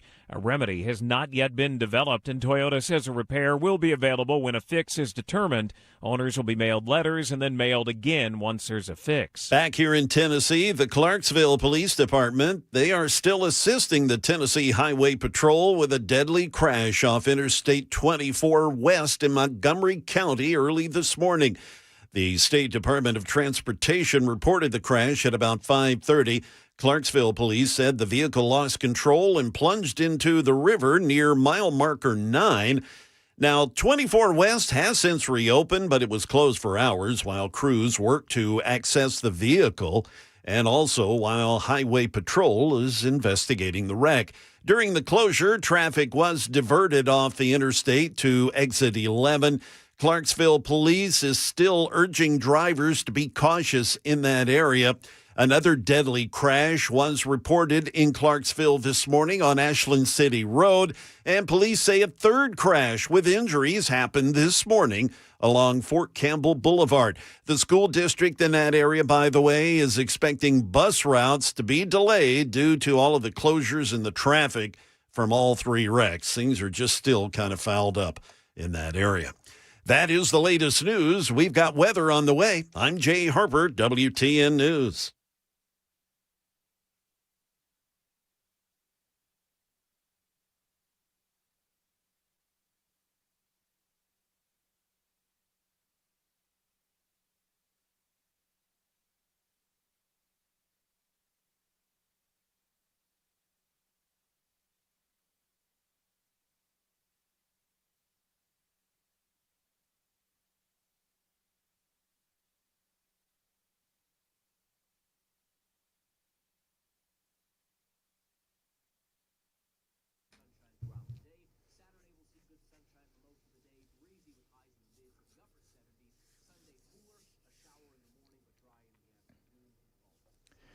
United Structural Systems, ready to help you as the rains start to come, the cool starts coming in. You know what that means, freezing pipes at some point in time. And you look around and you think to yourself, do I have everything I need? Some of those cracks, did water get somewhere? Is there stuff that I need to get ahead of before the water and the cold arrives? Well, USS can help you with that. They'll come out and give you a free inspection. Okay, they're not going to sell you anything you don't need. They're there to help, and they're the best around. 30 years in business, and they've got 30,000 happy customers, and they are incredible.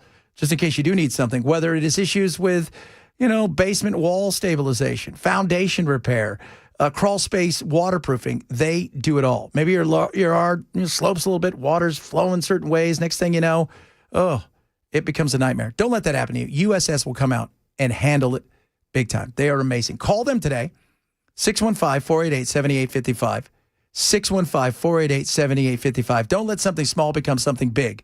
Call USS, 615-488-7855, or online at USSTN.com.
Prize Pick, amazing opportunities right now. Let me tell you something. Let me tell you about the Prize Picks world. So what do you do with Prize Picks? America's number one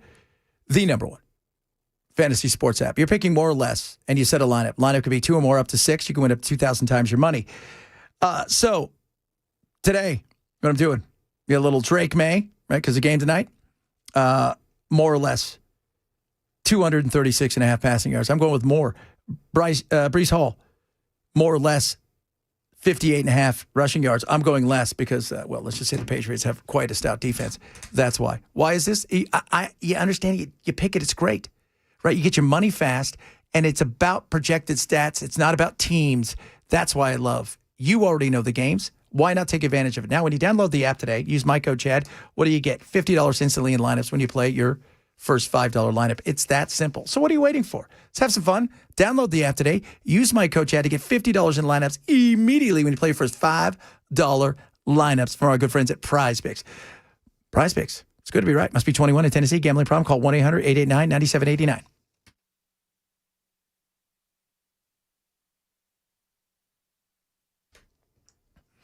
Dun, dun. I like, Bell, that was funny when you said that guy. You're the worst person. Everybody in the station disagrees with you, and everybody else disagrees with you. Did you poll everybody?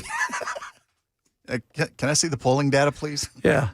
And by the way, for some people out there who are so just, crazed about certain things and who are just, like somebody earlier were talking about this, and somebody finally, just say it.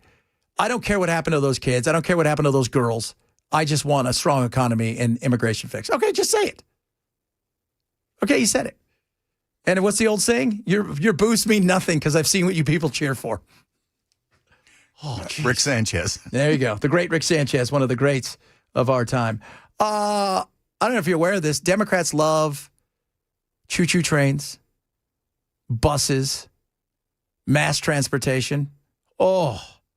The only reason they're not into horses is because they can't get enough of them to use. Well, and because they would probably fart, and that would lead to global warming, and you can't have that. And the minute we could have a non-farting horse that wouldn't lead to global warming, they'd be all over it.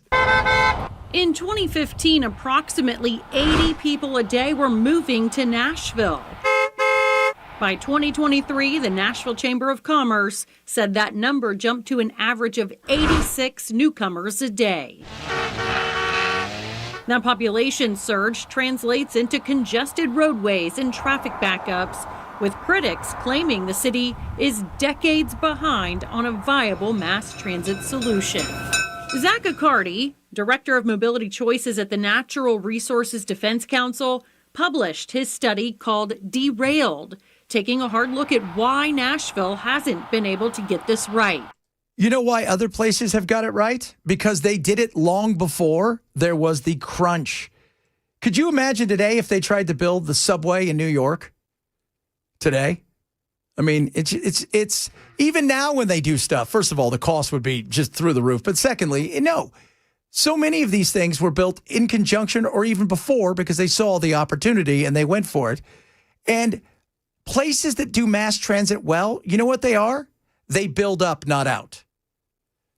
A vast majority of the country, we build out. So we don't live, we may work here, but we don't live here. So what does that mean? Well, that means you got to drive here. Starting with former Mayor Megan Barry her Let's Move Nashville campaign. Mayor Barry's transportation plan had a price tag of over $5 billion to build the city's first ever light rail system spanning 26 miles, along with 4 rapid bus routes. How to pay for it? A 0.5% to 1% sales tax, a hotel surcharge tax, a rental car tax, and a surcharge on business and excise tax. But it bombed at the polls, with about 60% of voters rejecting it. The specific routes that they were prioritizing missed the mark in terms of meeting the actual transportation needs of the communities that they were trying to serve. What? They missed the mark? What? They missed? That's not possible. Government was working on it.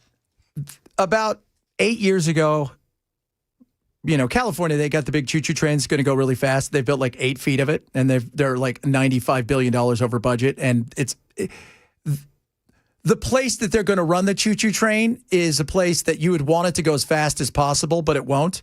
And nobody lives in either of those places. It's going to go from like Bakersfield to Chowchilla, which is where a prison is. So there you go. You know, I know that because my sister was there.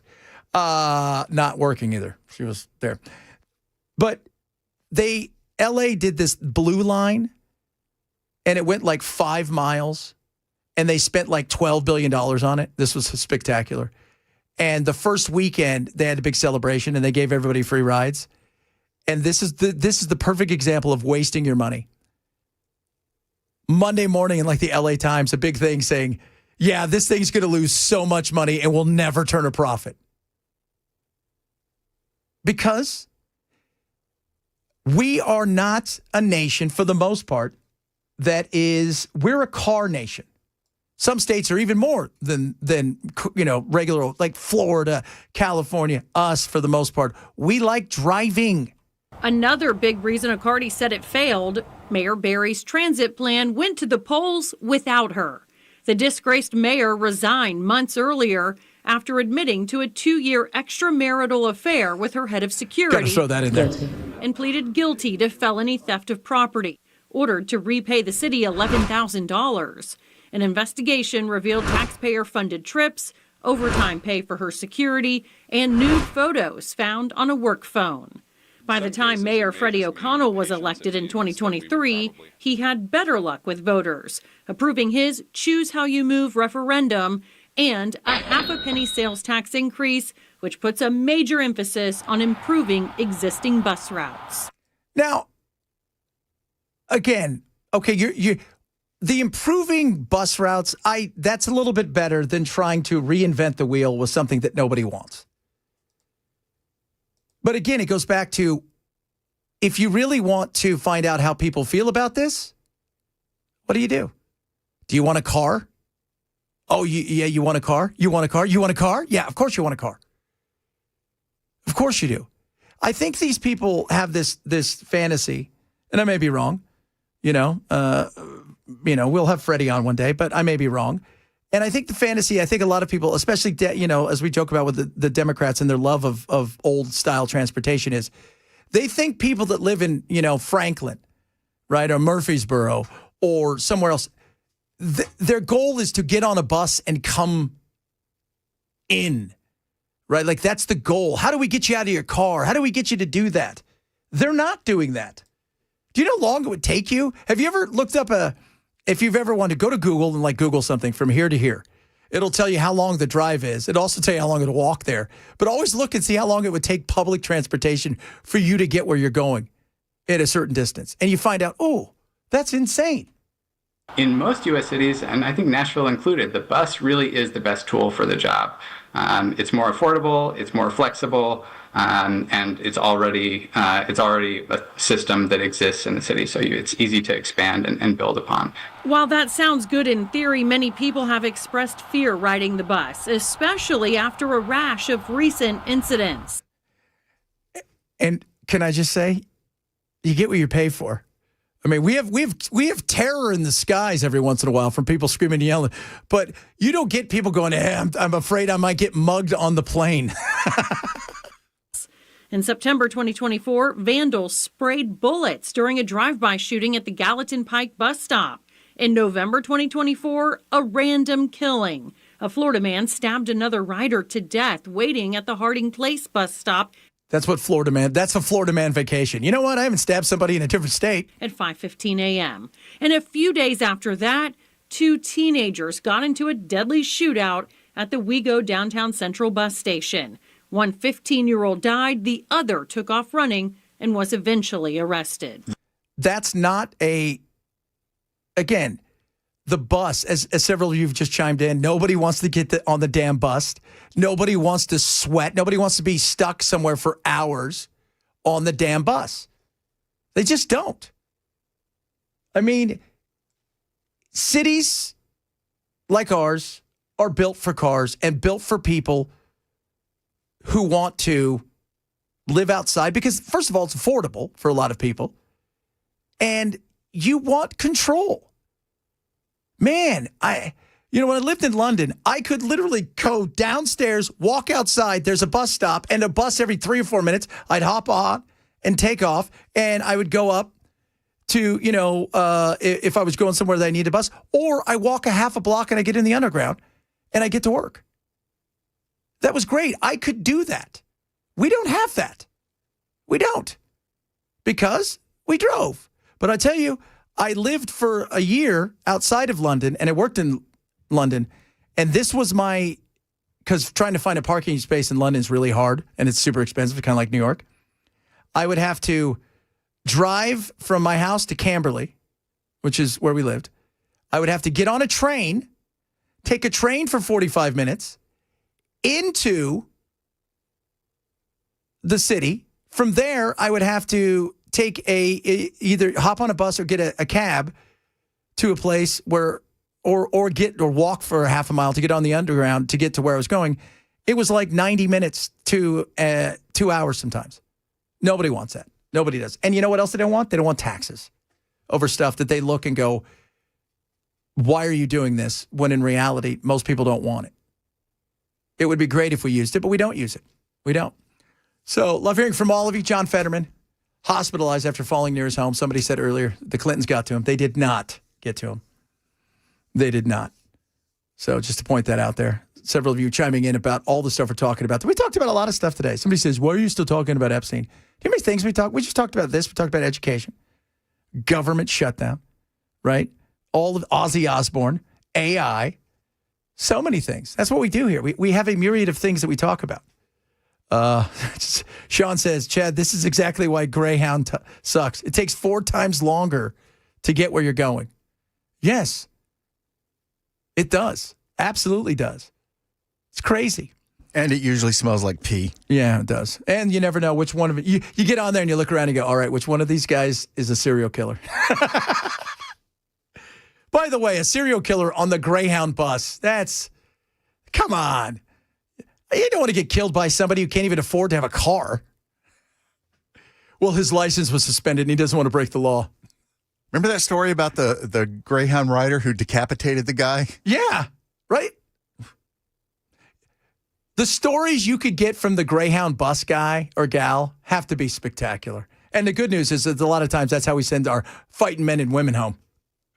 Oh, my Lord. Coming up, Matt. Yeah, baby, Matt. We love ourselves some Matt. He's going to join it. I heard all I heard is he says he's going to tell me the story, and I'm going to ask him about it. The knife story. So you got to talk about the knife story.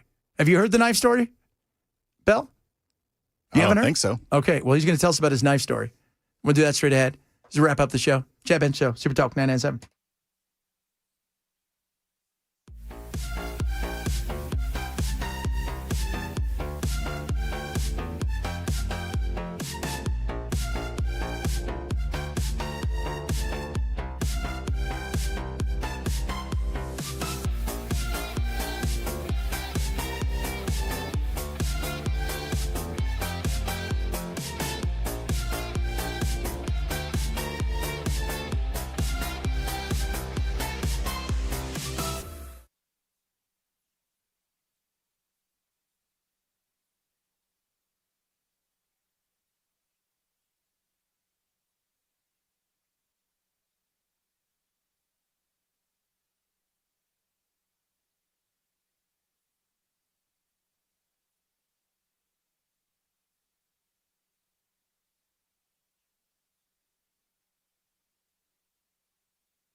He was growing pains. Hey, check this out. This is my Epstein song. This is my band, Deranged Monkeys. What do we call it? Deranged Monkeys? Is that what we call it, Bill? Demented. Demented.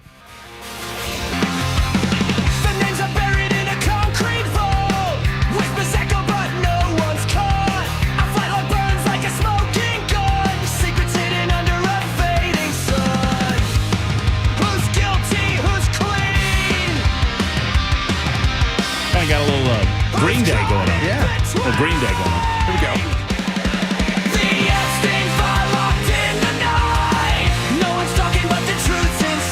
All right, here we go.